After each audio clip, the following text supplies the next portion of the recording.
He placed an advertisement in the newspaper that read, "One-legged rancher seeks wife. I will not pretend to be more than I am." 300 women read those words and moved on. One woman read them and felt something shift inside her chest, something she hadn't felt in years, maybe ever. What happened next would cost her everything she'd built, everything she thought she needed, and every single comfort she'd ever known. And she would never regret a single day of it. This is the story of Silas Rowan and Naomi Bell, two imperfect people who built something extraordinary out of honesty, stubbornness, and the kind of quiet courage that doesn't get written about in history books. Stay with us until the end. Hit like, and drop a comment with the city you're watching from. I want to see how far this story travels. The sawmill had been running since before sunrise. That was the thing about timber work in Callaway County. It didn't wait for a man to finish his coffee, didn't pause because the morning was cold and the ground was still frosted over, didn't care whether your hands were stiff or your back was already aching from the day before. The mill just ran. The belt drove the blade ate the wood, and the men fed it one log at a time from the moment there was enough light to see by until there wasn't. Silas Rowan had worked that mill for 11 years. He was 29 years old, and he'd started at 18, back when his father was still alive and the family's small cattle operation needed supplemental income during the dry months. He'd taken the job intending to stay one season. He'd stayed because the money was steady and because he was good at it. Better than good. By his third year, he was operating the primary blade, which was the most skilled position and also the most dangerous, and he wore that responsibility the way some men wore a good hat, with a quiet pride he'd never quite admit to out loud. People at the mill respected Silas, not because he was loud about it. He wasn't the kind of man who talked much at all. But because he showed up, he did what he said he'd do, and he never sent another man into a situation he wouldn't walk into himself. On the morning of March 14th, 1881, the log was a big one. Red oak, nearly 30 inches across, freshly cut from the Hendricks property up the ridge. Silas had run red oak 100 times. He knew how it behaved, knew the way the grain sometimes shifted unexpectedly near the center, knew to watch the blade sound as much as its appearance. He was watching all the right things. What he wasn't watching was the chain. The secondary chain on the feed carriage had been flagged the week before. A worn link, nothing dramatic, just enough play in it that it sometimes caught wrong. Silas had reported it. Someone had written it down. Nobody had fixed it. The chain failed just as the blade reached the center of the log. The carriage lurched. The log kicked sideways. Silas moved to redirect it, a reflex, the same move he'd made a dozen times, and his left leg was below the plane of the blade when everything went wrong. He didn't scream right away. That surprised him, in the fraction of a second before the pain arrived. There was just the sound, a terrible, mechanical sound he'd never heard the mill make before. And then the heat, and then the blood. And then men were shouting, and someone was tying something around his thigh, and the sky above him was very blue and very far away. He was unconscious before they got him off the floor. He woke up in Dr. Harlan Pruitt's house 3 days later, in a back room that smelled of carbolic acid and old wood, and the first thing he felt was the absence. Not pain, exactly. The pain would come later, would come in waves so bad that he'd bite through the leather strap they gave him twice before he stopped being ashamed of it. But in that first moment of consciousness, what he felt was the absence. The blunt, wrong feeling of reaching for something with his mind and finding nothing there. His left leg was gone 4 inches below the knee. Dr. Pruitt was a practical man who had delivered enough bad news in his life to understand that softening it too much was its own kind of cruelty. He told Silas plainly, the leg had been too badly damaged to save, the infection risk was too high, the amputation had been necessary and had been done as cleanly as he could manage. Silas would need months of recovery. He would walk again with a prosthetic, though it would take time and would never be the same. His life was not over. I know, Silas said. His voice came out rougher than he expected. Do you? Pruitt looked at him steadily. I know my life's not over, Silas said. I didn't say anything about it being easy. Pruitt almost smiled. No, he said. I don't suppose you did. The months that followed were not easy. That was the simplest and most accurate thing Silas could say about them later. On the rare occasions he said anything about them at all. They were not easy. The physical recovery was brutal in the way that physical recoveries from serious injuries are brutal. The pain, the dependence, the humiliation of needing help with things a grown man should be able to do for himself, the sleep that wouldn't come, and the days that stretched too long, and the moments when the frustration built up so hot and hard inside him that he had to find somewhere private to put it, because there was nowhere else for it to go. He was staying at his cousin Fletcher's place during those months. Fletcher and his wife, Dora, were kind people who never made him feel like a burden in words, though Silas was aware, painfully, constantly aware, of the extra work his presence created. Dora brought him meals. Fletcher helped him when the crutches weren't enough. Their children, 3 of them between the ages of 5 and 12, treated him with an unself-conscious matter-of-factness that he appreciated more than any adult kindness. The youngest, a girl named Ada, used to sit beside him on the porch steps and tell him about things happening in the yard. A bird she'd seen, a frog, something the cat had done, without any awareness that she was supposed to treat him differently. He was grateful to her in a way he never found the right words to express. The prosthetic came 6 weeks after the amputation. A simple wooden device fitted by a craftsman in St. Joseph who'd done the work for a dozen veterans and knew what he was doing. Learning to walk with it was its own separate education. It hurt in different ways than the stump hurt. It required a constant recalibration of balance, weight distribution, how to move through uneven ground, how to navigate stairs, how to get up off the floor without help, and how to accept help when the alternative was worse. Silas practiced every day with a stubborn, grinding persistence that wore grooves in Fletcher's front porch floorboards. He fell down a lot. He never talked about it afterward. By autumn, he was walking well enough to go back to his land. The Rowan property, 43 acres of mixed pasture and timberland in the eastern part of Callaway County, had been sitting unworked since March. His nearest neighbor, an older man named Gus Tetley, had kept an eye on things, moved the cattle when they needed moving, made sure the fences were checked. Silas owed him a debt he'd have a hard time paying back, and Gus was the kind of man who'd never let him. When Silas first walked the property again, on a gray October morning with the leaves coming down and the ground soft underfoot, he allowed himself to see it clearly, the shape it was in, what needed doing, what he was capable of doing, and what he wasn't. It was not a comforting assessment. The south fence needed significant repair. The barn roof had a section that had shifted in a summer storm and would need to come down and be redone before winter. The cattle, 14 head, reduced from 22 before the accident ate through his savings, were in acceptable condition, but the pasture rotation hadn't been managed properly, and there was overgrazing in the east section that would take a season to recover. The house itself was sound but neglected, the kind of neglect that accumulated when no one was living in something and caring for it from day to day. Silas walked the property for 2 hours that morning, making notes in the small book he carried in his shirt pocket. He noted everything. He didn't look away from any of it. Then he went back to the house, sat down at the kitchen table, and began to make plans. This was the thing about Silas Rowan that most people didn't see at first, the thinking. He was a quiet man and a physical man, and the people who looked at him saw those things and sometimes stopped there.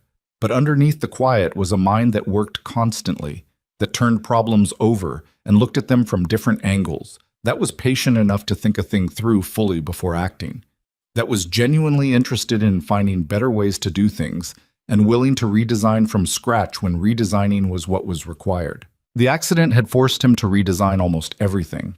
The way the barn was laid out, with tools stored too high, and the gate latch positioned in a way that required a two-handed reach, needed to change. The daily cattle routine needed to be reconsidered so that the most physically demanding tasks happened when he had the most energy and under conditions where a stumble wouldn't mean a serious problem. The fence repair he could do had figured out a method using a low work platform he'd built himself, so he didn't need to be on his knees in the mud the way fence work usually demanded. He thought through each problem the same way he'd always thought through mill problems. Practically, patiently, without self-pity, looking for the actual solution rather than the one that fit his pride. Some of it worked better than expected. Some of it worked poorly and had to be reworked. All of it took longer than it would have taken before the accident. He didn't let himself think about before the accident much. It wasn't useful. The advertisement was Fletcher's idea, originally. Or rather, Fletcher mentioned it so cautiously, One evening in November, when Silas was visiting, sitting at the kitchen table after supper while Dora put the children to bed, that it barely counted as a suggestion. It was more like Fletcher setting a thought down on the table and then stepping back to see what happened. "There's a fellow over in Warrensburg," Fletcher said, "running a cattle operation, good-sized one. Put a notice in the Missouri Examiner looking for a wife. Got 12 letters back inside of 2 weeks." Silas looked at him. "I'm just saying," Fletcher said. "You're not just saying anything," Silas said. "You're saying something specific. You're just saying it in a way where you can pretend you weren't, if I don't like it." Fletcher had the grace to look slightly embarrassed. "Well, it works, is all I'm pointing out. For men who are in a situation where," he paused, "where circumstances make ordinary courting difficult." Silas was quiet for a moment. "What circumstances are those?" "Silas, I want to hear you say it." Fletcher met his eyes. "Men who can't get out much. Men who are working too hard to be in town enough to meet people. Men who might have," another pause, "qualities that are harder to see right off." "You mean men that women might not look twice at," Silas said, "on first impression." "That's not what I mean." "It's what you mean." He wasn't angry, he was just being precise about it. "And you're not wrong. I'm not going to pretend you are." Fletcher didn't say anything else. He poured more coffee. The fire popped. Silas thought about it for a week before he did anything. He thought about it the way he thought about everything, carefully, from multiple angles, without letting pride get in the way of honest assessment. What was his actual situation?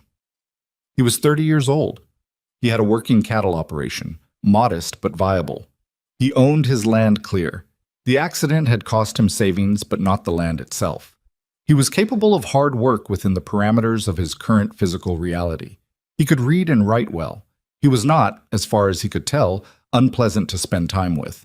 He also had one leg below the left knee and zero prospects of that changing. Any woman he married would need to understand that from the beginning. Not eventually. Not after she'd made her decision and he'd somehow hoped she'd take it in stride. From the beginning, before any hope was built, before any expectation was created that would then have to be dismantled. He got a sheet of paper and he wrote the advertisement. He wrote it 3 times before he was satisfied with it. The first version was too apologetic. The second was too blunt in the wrong way, listing the disability without explaining the rest of the man. The third one he wrote slowly, stopping several times, thinking about who would read it and what he actually wanted to say. When he was done, it read, "Rancher, age 30, Callaway County, Missouri, seeks honest correspondence with a woman of good sense and genuine character with view to matrimony. 43 acres, clear title, 14 head of cattle, sound house. I have managed this property alone since injury left me with one leg at the knee, and manage it well enough.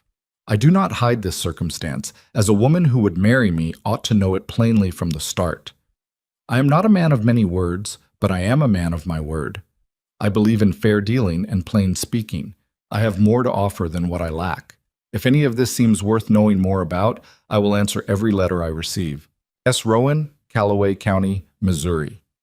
Inquiries to the Millhaven Post Office. He sent it to the Missouri Examiner on a Thursday. He paid the fee without knowing what to expect, and then went home and told himself firmly not to expect much. The Millhaven Post Office was run by a round-faced man named Herbert Crane, who had known Silas since they were boys and who had the gift, rare in small towns, of minding his own business. He did not mind his business about the letters. "You've got quite a few," Herbert said, the first week of December, sliding a stack across the counter with an expression that managed to be both carefully neutral and completely delighted.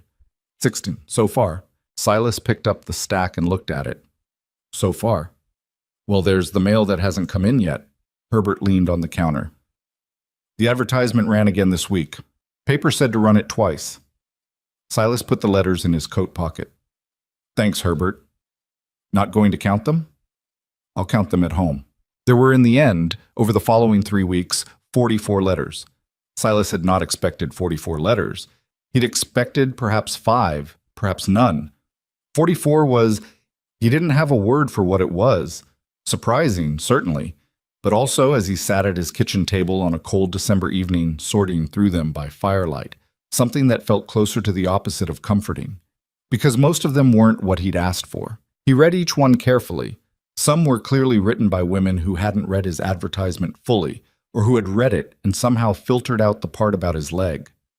Several of these mentioned specifically that they hoped a man with good land and clear title would be able to provide security and perhaps eventually expand the operation. Reasonable hopes, but offered in a way that suggested they were calculating what they could get from a situation, not asking whether they were suited to it.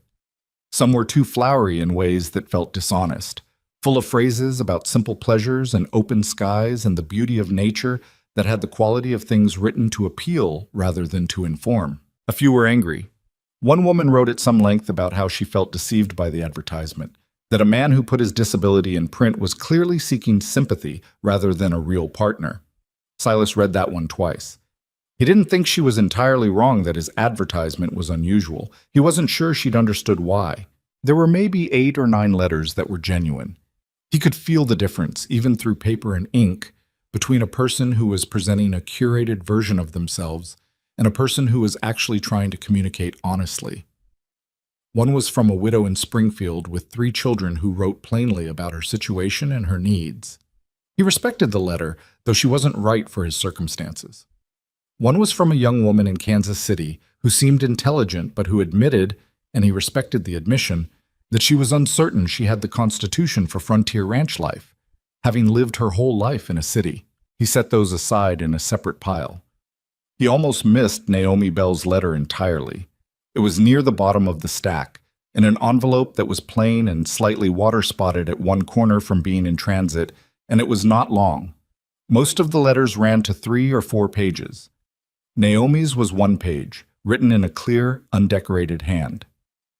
Dear Mr. Rowan, I read your advertisement 3 times before I decided to write back. The first time, I was looking for the catch. The second time, I was trying to decide if you were the kind of man who advertises a weakness to cover a worse one. The third time, I concluded you were probably neither, and that the most useful thing I could do was write you an equally honest letter and see what you made of it. My name is Naomi Bell. I am 27 years old, and I work as a telegraph operator for the Missouri Pacific Railroad in Mill Haven, which you may recognize as being in your own county, though I don't believe we've met. I was raised in Cooper County, moved here 4 years ago for the work, and have been here since because the work is steady and I'm good at it. I'm not going to tell you I'm beautiful because I don't think that's what you're looking for, and I'm not sure it's true anyway, depending on who's deciding. I'm not particularly delicate. I can work hard and have done so most of my life. I have a practical mind, and I am told occasionally that I am too direct for comfort.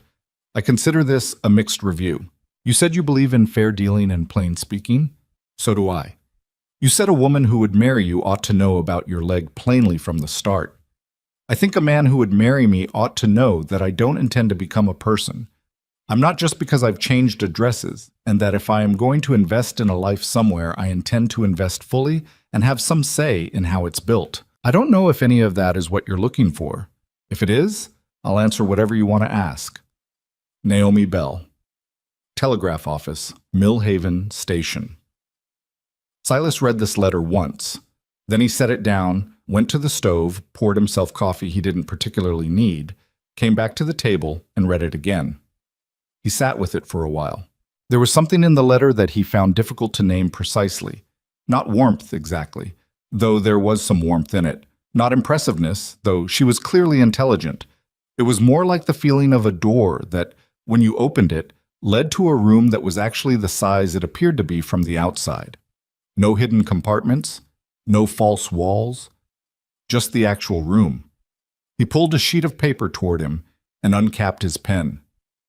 Dear Miss Bell, he wrote, and then he sat there for almost a full minute, thinking about what to say next. He had told 43 women, effectively, that he wasn't ready to write back. He'd put their letters in a pile to reconsider. He hadn't reconsidered most of them yet. He wasn't sure he would. He didn't know yet why this one was different. He just knew that it was, in the way you sometimes know a thing before you can explain it. A gut knowledge, unglamorous and stubborn. He started writing.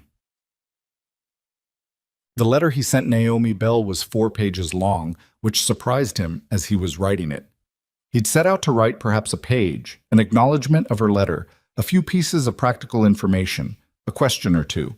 But something about the way she'd written to him opened something up in him, the way a good question sometimes does, and he found himself writing things he hadn't intended to write. He told her about the property in detail, not as advertisement, but as honest assessment.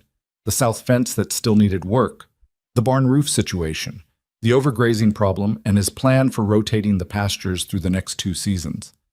He wrote about the cattle, their condition, what he thought the operation could reasonably become if things went well, and what a realistic bad year might look like. He wrote about the prosthetic.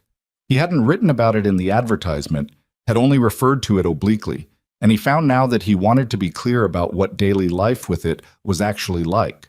Not to complain about it, he'd made his peace with it, mostly, but because she'd said she wanted to know what she was looking at, and this was part of what she was looking at. He told her about the modifications he'd made around the property, the work platform for fence repair, the reorganized barn, the changes he'd made to the daily cattle routine. I tell you this not because I think you need to be impressed by it, he wrote, but because I think you'd want to know if a man can actually manage his own life. I can.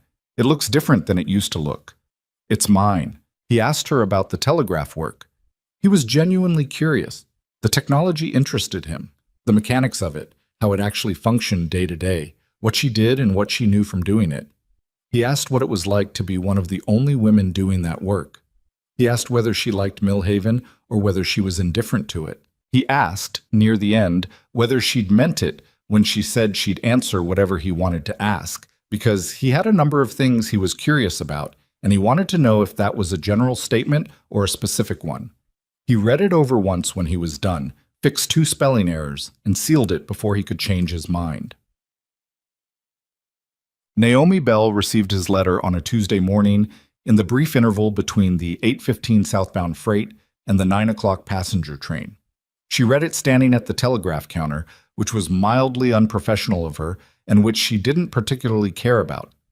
Her supervisor, a man named Dawes, who respected competence enough to overlook most other things, glanced at her once and then found something else to look at.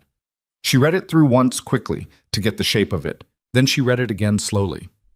She'd been working in telegraph offices for 6 years.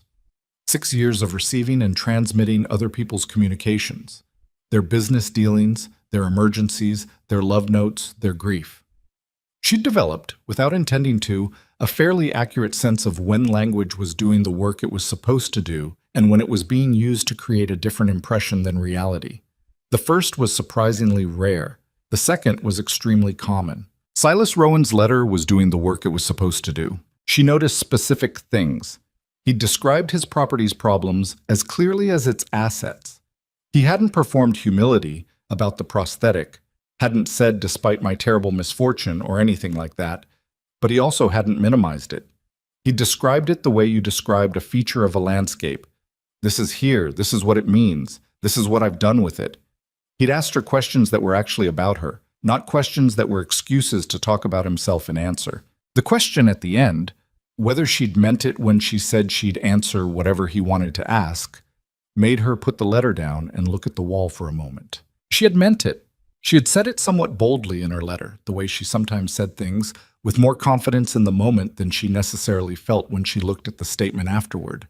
She was direct. She did believe in plain speaking, and she also sometimes found that her own directness arrived slightly ahead of her ability to back it up. The 9 o'clock passenger train pulled in with a scream of brakes and a cloud of steam. Naomi put the letter in her coat pocket and went back to work. She wrote her response that evening, at the small desk in the rented room she kept above the hardware store on Millhaven's main street. The room was not large. It had a window that looked out on the alley, and a cast-iron stove that heated unevenly, and a bookshelf she'd put up herself using brackets and boards from the hardware store below. The books on it were a practical collection, a farming almanac she'd bought out of general curiosity, 2 novels, a book on mathematics she'd worked through in her spare hours, a medical reference she'd acquired after a health scare 2 years earlier had made her realize she preferred knowing things to not knowing them. She'd been in this room for 4 years. She knew every creak of the floorboards, every draft that came through the window frame in winter, the way the light hit the wall at different hours. It was hers, and she was comfortable in it.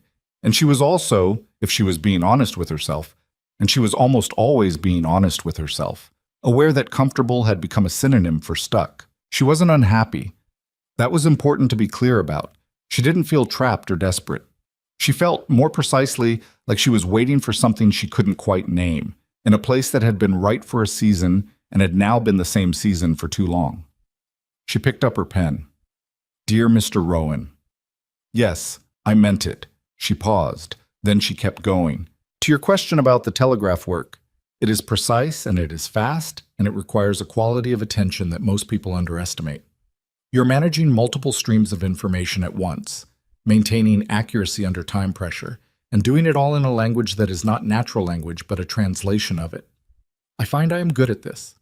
I also find that being good at something and being satisfied by it are not the same thing, and I've been thinking about that distinction more than usual lately. You asked what it's like to be a woman doing this work. It is mostly invisible in the way that competence tends to be invisible. People stop questioning your presence once you've proven you belong there, and then they just use your services and forget to think about whether you were supposed to be there at all. I find that a fair arrangement. I don't need to be noticed. I need to be useful.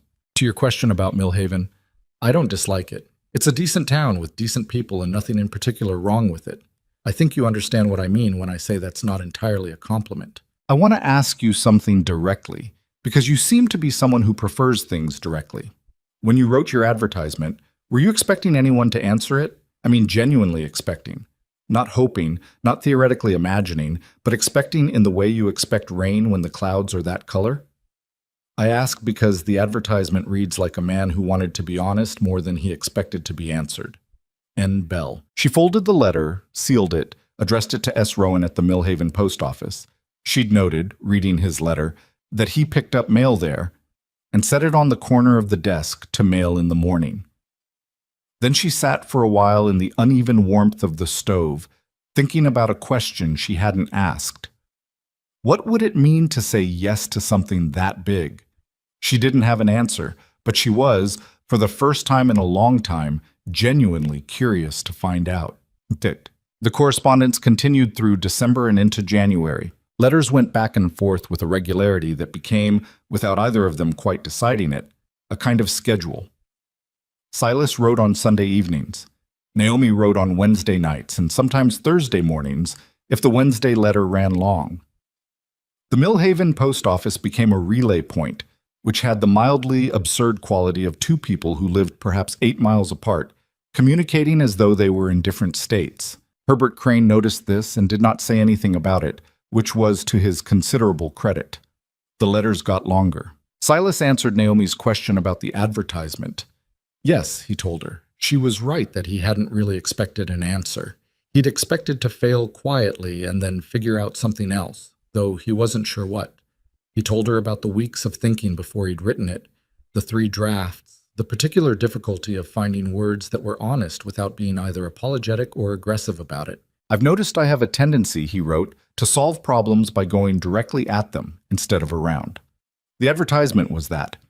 People were going to find out about the leg eventually. I'd rather they know from the start and choose accordingly than learn later and feel deceived.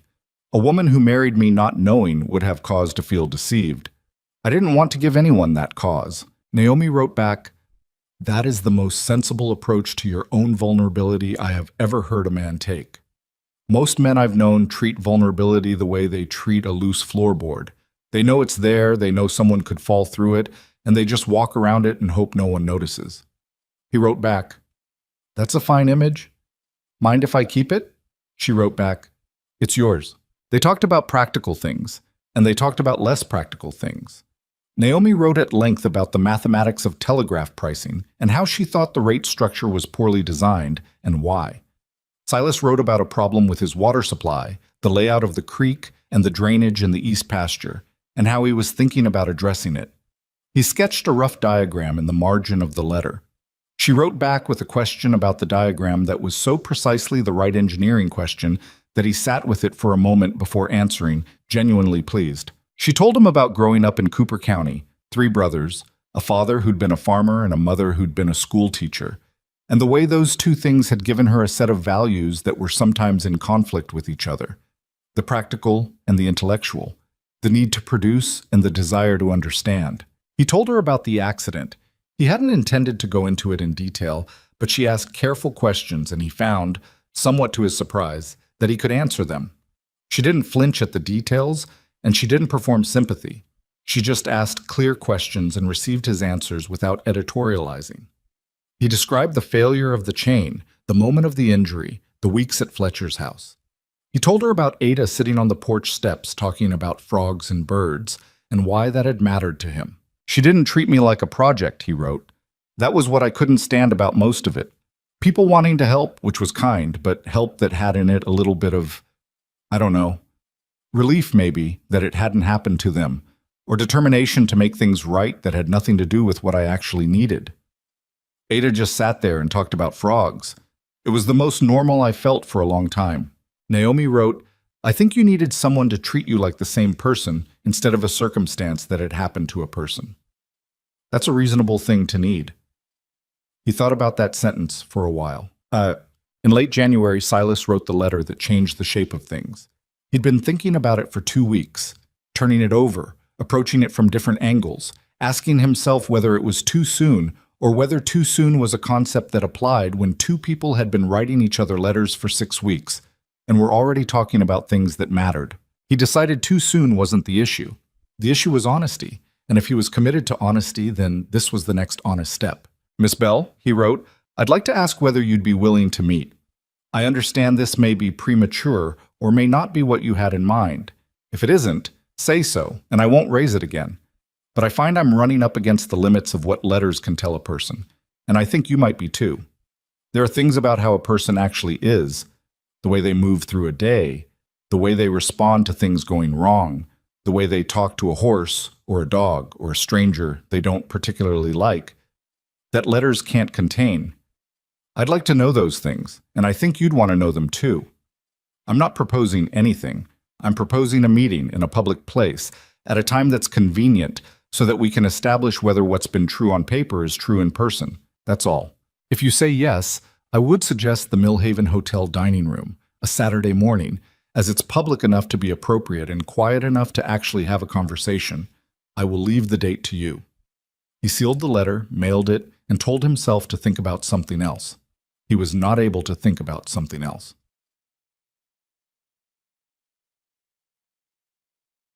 Naomi received the letter on a Friday afternoon. She read it standing at the counter, same as always, with the station noise around her and Dawes pretending not to notice. She stood there for a long moment when she'd finished. She wasn't nervous precisely. She thought about it and decided that nervous wasn't the right word. What she felt was the particular sensation of standing at the edge of a decision that she'd been approaching for long enough that it no longer felt sudden, but hadn't quite arrived at yet.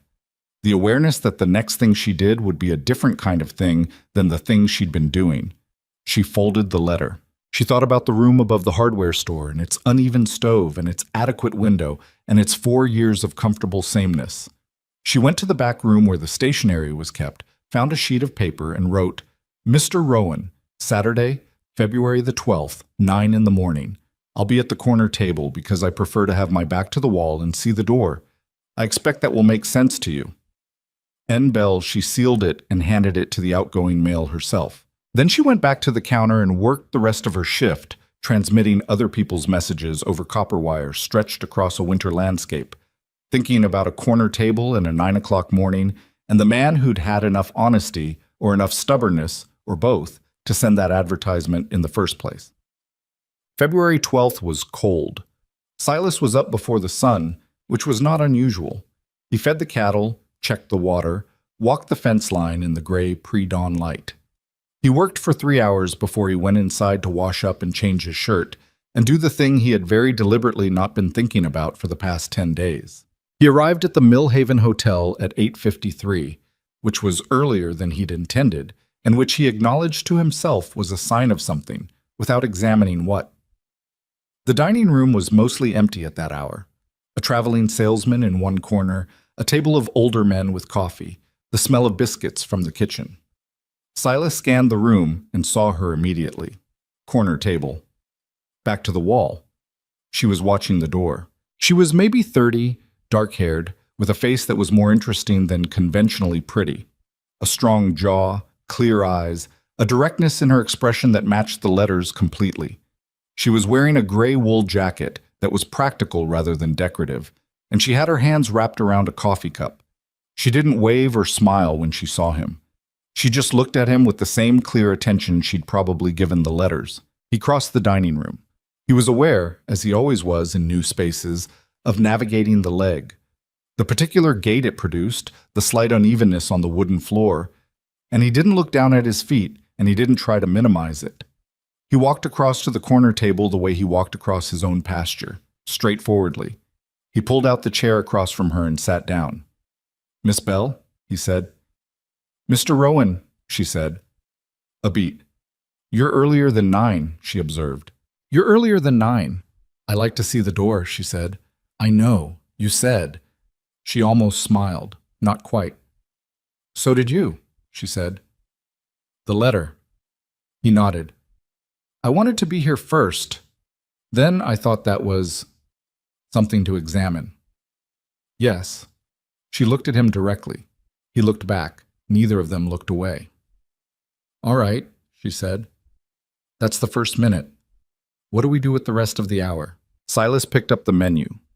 "I think," he said, "we have breakfast and figure out if we're the same people in person that we were in writing.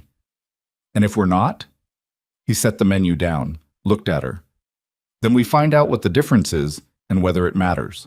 Naomi Bell looked at him for a long moment, really looked at him, the way she'd been looking at his letters for 2 months, with that quality of attention that was trying to see clearly rather than trying to see what it wanted to see. "That," she said quietly, "is a reasonable approach." She picked up her coffee. Outside, the February sky was the color of iron, and the main street of Millhaven was frozen and empty and entirely indifferent to the 2 people at the corner table who were, in their careful and imperfect and stubborn way, beginning to figure out what the rest of their lives might look like. It was not a love story that arrived all at once. It was the other kind. The breakfast lasted 2 hours and 17 minutes. Silas knew this because the dining room clock was visible from where he sat, and he checked it once near the beginning and once at the end, and both times he was surprised by what it said. First, that so little time had passed, then that so much had. They talked the way the letters had talked, which was to say directly and without a great deal of performance. Naomi asked him about the water drainage problem he'd described in his January letter, and he explained it in more detail, and she asked a follow-up question that caused him to reconsider one aspect of his plan on the spot. He didn't pretend he'd already thought of it. He said, "That's a better approach than what I had," and wrote a note in his pocketbook, and she watched him do it with an expression he couldn't quite read. She told him more about the telegraph work, specifically about a transmission error she'd caught the previous week that had prevented a serious miscommunication between a grain buyer in Kansas City and a supplier in St. Louis, the kind of error nobody would have known about if she hadn't caught it, and therefore the kind of work that never got credited. "Does that bother you?" he asked. The not being credited? She thought about it honestly, which he was coming to understand was her only mode of thinking. "Sometimes," she said, "less than it used to. What bothers me more is when the error gets through and someone else has to deal with the consequence. That feels like my failure in a way that has nothing to do with whether anyone knows my name." "You take responsibility for things that were actually your fault," he said, "not just things you could be blamed for." "Doesn't everyone?" He looked at her. "No." She picked up her coffee, found it had gone cold, set it down. "I suppose you're right." She signaled the waitress for a refill. "What about you? You described a number of problems with the property in your letters. Were any of them your fault?" "The drainage problem, partially," he said without hesitation. "I knew the east pasture was getting heavy use 2 seasons ago, and I let it go because I was managing too many other things. That was a judgment call I made wrong. The fence repairs deferred maintenance that accumulated while I was recovering, which was unavoidable, but I should have prioritized it higher when I got back on my feet." "On your foot," she said. A beat. "On my foot," he agreed. Something shifted slightly in the air between them. Not discomfort, something more like a door opening a small amount to let light through. She hadn't said it to be cruel, and he hadn't taken it that way, and that fact turned out to matter quite a bit. "I've been wondering," she said, "whether I'd say something like that by accident and make things awkward." "I don't find it awkward," he said. "I find people who avoid mentioning it awkward. Like, if you pretend the thing isn't there, it becomes larger, not smaller." "Yes," she said. "Exactly like that." They ate their eggs. The salesman in the corner paid his bill and left. The older men at the far table got louder about something to do with a land dispute. The waitress refilled coffee twice more without being asked. Near the end of the meal, Naomi said, "I need to tell you something that wasn't in the letters." He waited. "I'm not sure I'm suited to being someone's wife," she said, in the way that word usually means. "I'm not going to pretend I know how to run a household I've never run, or that I'd be content to let someone else make all the decisions about a life I'm living. I don't think I'd be good at that. And I think a man who expected that would be disappointed in me, and that would be bad for both of us." Silas looked at her for a moment. "What made you think I expected that?" "Most men do." "I'm not asking about most men." She held his gaze. "Your advertisement said you wanted a woman of good sense and genuine character. It didn't say you wanted someone to cook and keep quiet." "That's because I didn't." "All right," she said. "Then we agree on that." "We agree on that," he said. She paid for her own coffee, which he'd half expected, and didn't argue with. They stood outside the hotel on the frozen boardwalk for a few minutes in the cold air, finishing the conversation, and then she said she had to get back. She was working the afternoon shift, and he said he had cattle to see to before dark. They shook hands, which was formal enough to be slightly ridiculous given 2 months of letters, and both of them knew it, and neither of them said so. He watched her walk up the main street toward the station, her gray wool jacket distinct against the white of the snow, and then he turned and went the other way toward where he'd left his horse. He was halfway home before he realized he was looking forward to the next letter. He didn't write the next letter. He showed up at the telegraph office 3 days later instead, at 4:30 in the afternoon, which was apparently not something anyone did, and which caused the young man working the secondary counter to look at him with an expression of pure bafflement. "I'd like to send a message," Silas said. "A telegraph message?" "That's what's on offer, I assume." The young man, his name tag said Percy, recovered his composure and slid a form across. Silas picked up the pencil and wrote, "Miss Bell, would you like to see the property? Saturday, if the weather holds. I'll bring you back by dark. Rowan." Percy read it upside down, which was unprofessional, and then looked up. "She works here," he said. "Miss Bell, she's in the back." "I know," Silas said. "I know," Silas said again. "I'd like to send the message." Percy sent the message. 40 seconds later, from somewhere in the back room came the sound of the return transmission. Percy transcribed it and slid the paper across. It read, "Saturday, 7 in the morning. Don't be late. Bell." Silas folded the paper and put it in his coat pocket. "Thank you, Percy," he said. "You're welcome, mister." But he was already through the door. She was not a woman who was easily impressed by scenery. She'd decided this about herself early on, as a practical matter. She'd grown up in farming country, had worked in a railroad town, had spent enough of her life outdoors to know that land was land, and that the people who rhapsodized about a particular view were often people who didn't have to work in it. She was not sentimental about the natural world. She respected it the way you respected a large animal, with attention and without illusions. This is what she was thinking when she stood at the edge of Silas Rowan's east pasture on a cold Saturday morning and looked out at 43 acres of frozen Missouri countryside and felt, to her own mild irritation, something that might have been close to awe. It wasn't the beauty. It wasn't not the beauty. The land did have a particular quality in winter, the way the tree line curved along the ridge and the creek caught the early light. But what she was actually looking at was something more specific, the evidence of a mind at work. The fence line was new in sections, the repair visible in the different color of the posts. The barn, she could see it from here, had a new section of roof with lumber that hadn't yet weathered to match the rest. Near the creek, there was a series of shallow drainage channels cut into the pasture edge, recent work, clearly connected to the east pasture problem he'd described in his letters. "You've been busy," she said. "It's winter," he said. Fewer excuses. They walked the property for an hour. He showed her things straightforwardly, without the quality of someone trying to impress her. More like someone showing a colleague around a work site, "Here's the problem, here's what I did, here's what still needs doing." She asked questions. Some of them he had answers to, and some of them he didn't, and when he didn't, he said so without embarrassment. The cattle were in the south pasture, 14 head of mixed breed stock, sturdy animals with the look of things that had been adequately cared for rather than coddled. She stopped at the fence and watched them for a minute. "Can I ask you something?" she said. "Go ahead." "The accident. You lost a leg and you lost, what, 8 head of cattle, from what you said? Most of your savings. You came back to this property in October with all of that weighing on you, in a condition you'd never had to manage before." She paused. "Did you ever think about not coming back to it? Selling it? Going somewhere easier?" He was quiet for a moment. Not a defensive quiet. A thinking quiet.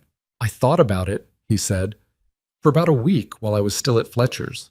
I thought about it the way you think about anything that would solve your immediate problem by creating a different permanent one. And I decided I didn't want to be the kind of man who sold his land because it got hard." He looked out at the cattle. "That might sound like pride.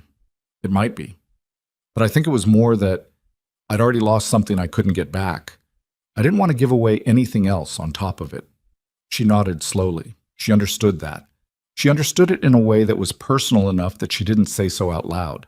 They went back to the house for coffee, which was the kind of coffee that a man who lived alone made, strong and slightly overbrewed, in a kitchen that was clean but had the particular efficiency of a space organized entirely around one person's habits. She looked around the kitchen while he poured, taking in the shelves, the way the tools were stored, a small detail above the stove that caught her eye. "You've moved the hooks," she said. He looked where she was looking. "They were too high. For you specifically." "For me specifically," he agreed. He said it the same way he'd said everything else about the leg, without drama, without asking her to be impressed that he wasn't dramatic about it. It was simply true, and he reported it as such. She sat down at the kitchen table.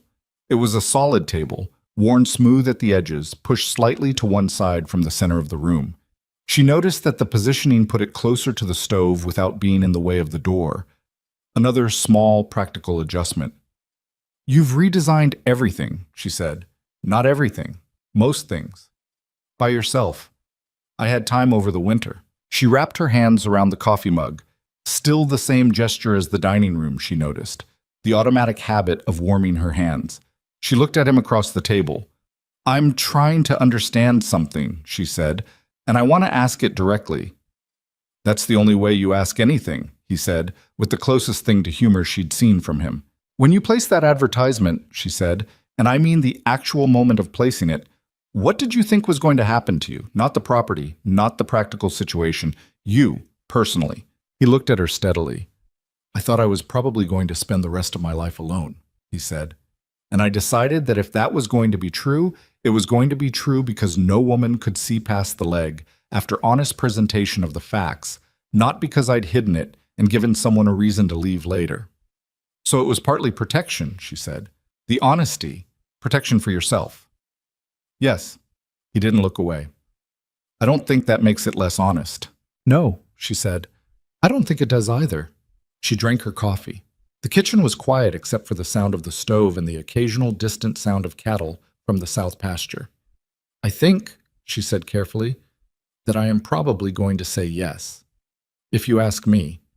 I'm telling you this because I think you should know it before you ask, so that you're not asking into uncertainty. I don't like uncertainty when it can be avoided." Silas set down his cup. "That's a practical way to handle a marriage proposal. We're practical people." "We are," he said. "There are things I'd need," she said. "Not demands, conditions. A say in how the property is managed. I think I could contribute to that in real ways. The understanding that I'm going to be direct and sometimes difficult, and I'm not going to become easier over time. I wouldn't want you to. Most men say that before. I mean it." She looked at him. The same direct look as the dining room, the same quality of trying to see clearly. He met it the same way he had before. Not blinking, not performing, just being there to be looked at. "I know you do," she said. "That's why I said probably." He almost smiled. "The probably is fair." "The probably is honest," she corrected. He picked up his coffee. "Ask me whatever else you need to ask." So she did. For another hour and a half they sat at that kitchen table, and she asked him things, and he answered them. And sometimes he asked her things back, and she answered those. Not romantic things, the actual things, the financial situation in detail, what a bad year on the ranch looked like specifically, what he thought about children, whether he wanted them, what he thought he could and couldn't give them given his physical circumstances, what she would be responsible for that he wouldn't be able to do. She asked about his temper. He told her he had one, that it came out in private rather than in public, that he sometimes needed to remove himself from a situation when it built up, and that he'd learned to do this before rather than after saying something he'd regret. She told him she argued, that she didn't yell but she pressed, and she didn't let things go when she thought she was right, and she'd been told this was exhausting. He said he'd let her know if he found it exhausting. Near the end of the conversation, she could tell it was near the end because the light had shifted and she needed to get back before dark.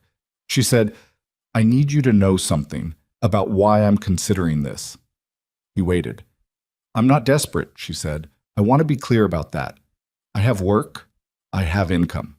I have a life that is, it's a reasonable life." "But," he said, "but it's exactly that. Reasonable.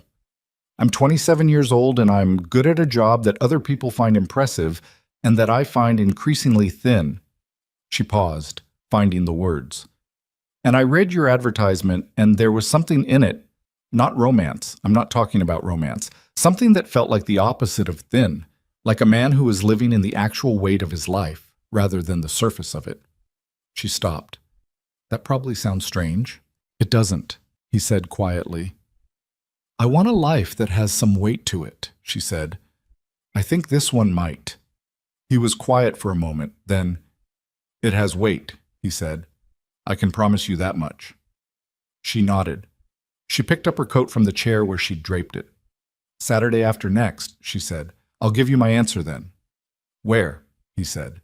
She looked around the kitchen, the worn table, the relocated hooks, the window looking out on the frozen pasture, the evidence everywhere of a man who had found his way back to himself through a long, hard winter. "Here," she said. "If that's all right." "That's all right," he said.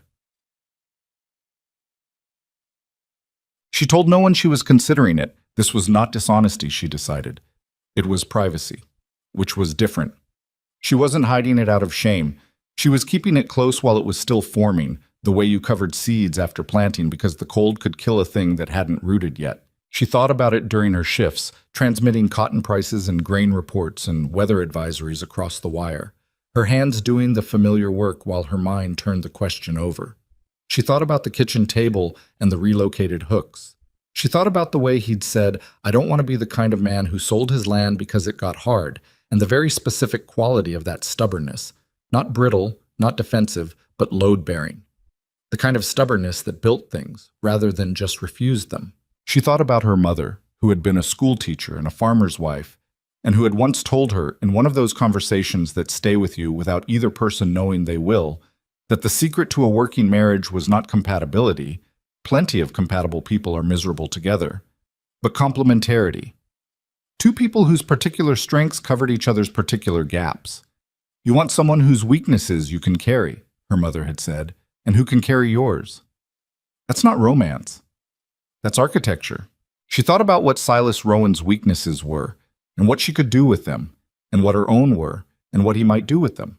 She was honest about both sides of this. She was always honest when it came to inventory. She wrote a letter to her mother that said, obliquely but not entirely obscurely, that she might have news of some kind in the next few weeks, and that she was making a large decision carefully and hoped to make it right. Her mother wrote back in 4 days, which was fast, and the reply said only, "A large decision made carefully and honestly is almost always right, even when it's hard. Be sure you're choosing and not just accepting. Those are different things. I love you." Naomi read this letter 3 times and then put it in her coat pocket and kept it there for the rest of the week. The Saturday of her answer arrived with the kind of Missouri February morning that made no promises. Gray sky, temperature below freezing, the road to the Rowan property rutted and hard from repeated freezing and thawing.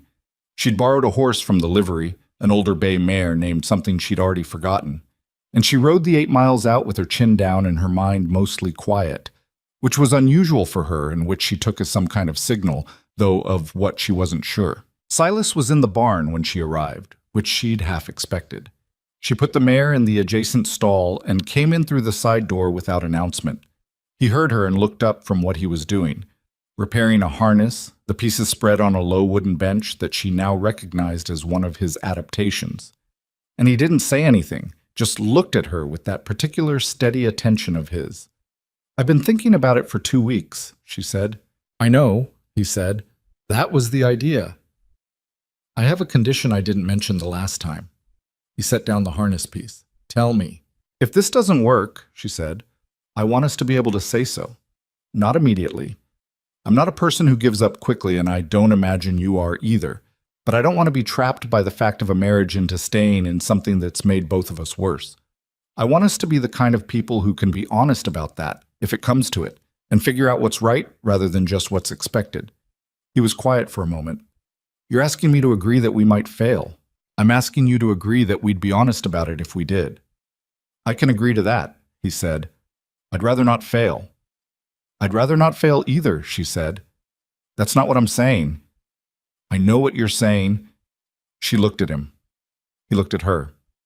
The barn was cold and smelled of hay and leather and the particular animal warmth of the horses, and somewhere outside a crow was making a racket about something.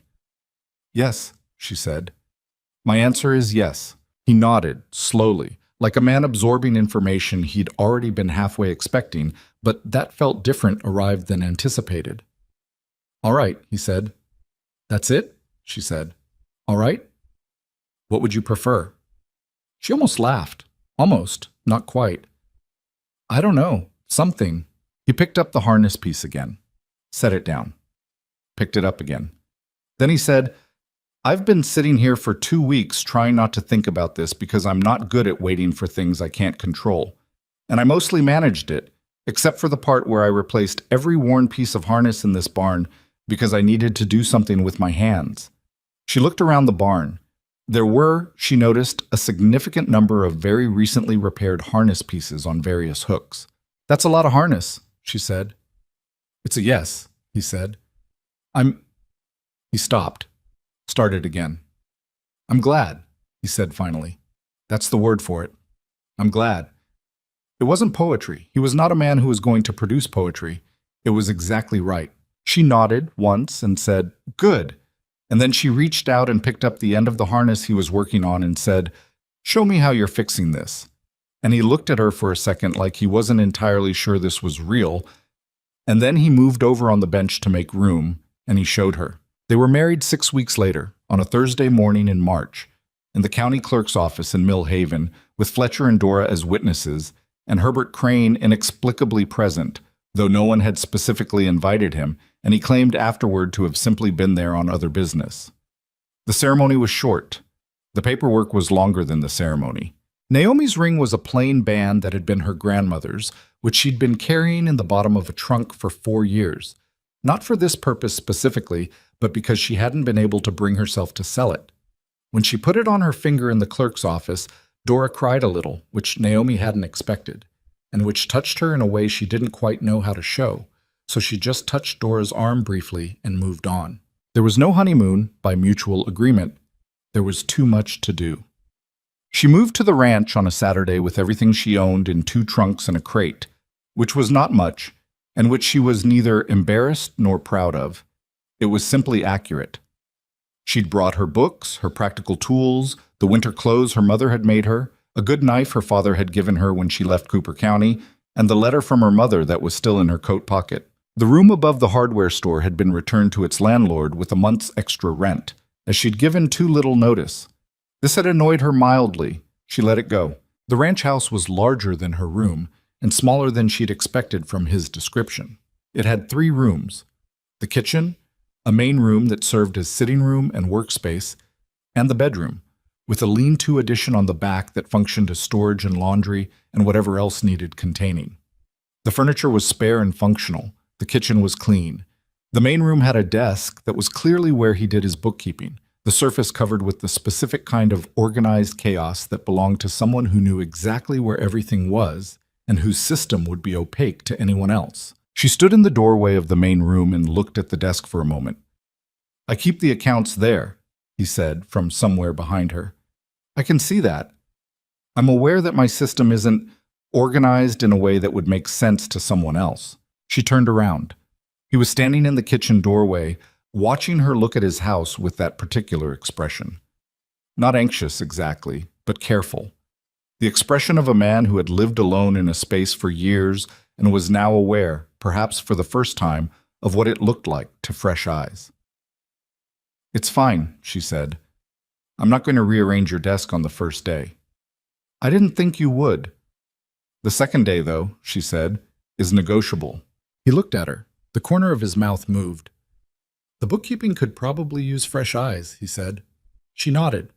She turned back to the main room and walked in and began the particular process of learning a space, touching things lightly, taking in the proportions, understanding how the light fell through the windows at this hour, making the invisible measurements of how a life was arranged in a place and where her own presence might fit into it.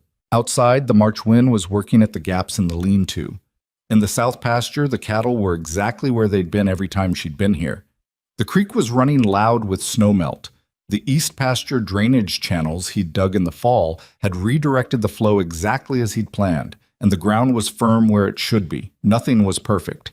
Everything was exactly what it was: difficult, functional, imperfect, and real. She unpacked the first trunk.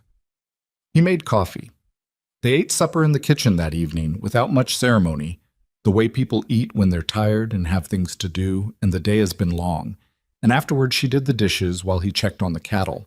And when he came back inside, she was already at the desk in the main room with the ledger open and his system spread before her, making notes in the margin in her careful telegraph operator's hand. He looked at her for a moment from the doorway. She didn't look up. "Your accounts receivable from the Tetley purchase last October aren't recorded correctly," she said. "You're missing $6. I thought I'd caught that." "You caught part of it." He came in and sat in the chair across from the desk. "How long have you been looking at it?" 20 minutes. He shook his head slowly. He wasn't annoyed. She could see that. He was something else, something like relieved, she thought, though she wasn't entirely sure, like a man who'd been carrying a weight he hadn't known was heavy until someone else took part of it. "All right," he said. "Show me." So she showed him. The fire burned down while they worked, and neither of them noticed until the room got cold.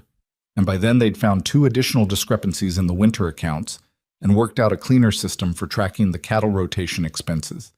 And the hour was later than either of them had meant it to get. She banked the fire. He blew out the lamp. The ranch house settled into the sounds of a cold March night: wind, cattle, the creak of the new roof section. She lay awake for a while in the dark, listening to the sounds of a place that was hers now, or becoming hers. In whatever sense a place became a person's. Through work, mostly, and through the small daily negotiations of 2 people figuring out how to share a life that hadn't been built for 2, but might be made to accommodate it. She was not certain this would work. She was committed to it, which was different. Certainty was for people who hadn't looked at things straight. She'd looked at this straight from the beginning.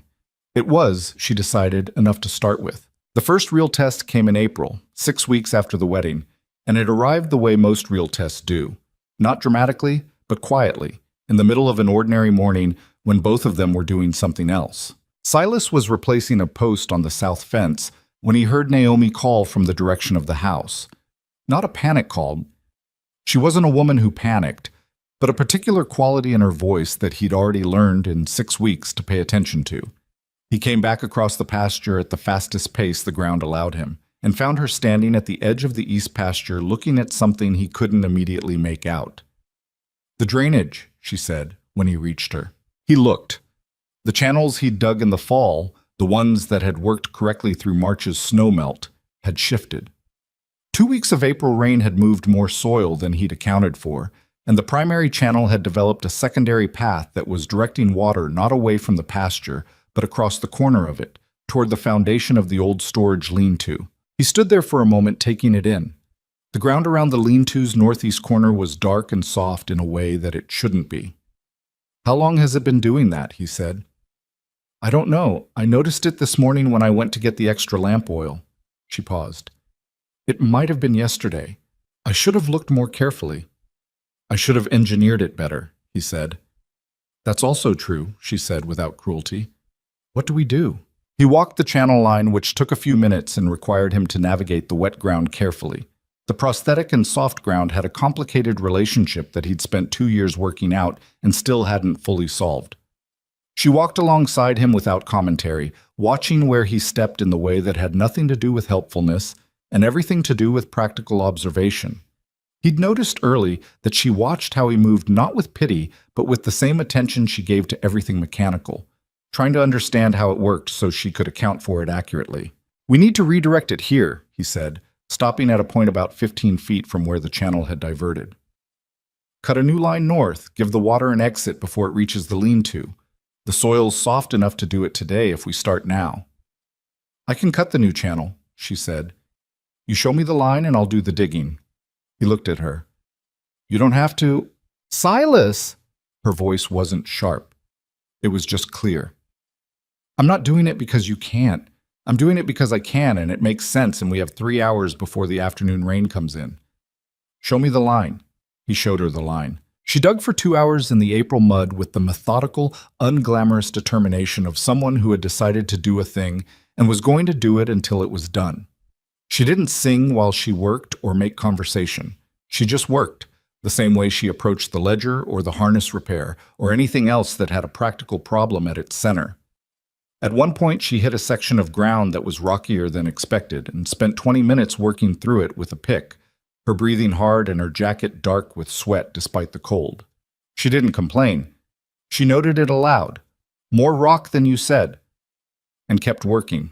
He spent the same 2 hours doing what he could do, reinforcing the original channel walls with stakes to prevent further soil migration, diverting the existing flow manually at the diversion point until her new channel was ready to receive it, checking the lean-to foundation and confirming, with some relief, that the water intrusion was recent enough not to have done structural damage. When the new channel was cut and the water was moving correctly, they both stood back and watched it for a few minutes without speaking, the way people watch something that's been fixed to confirm it's actually fixed.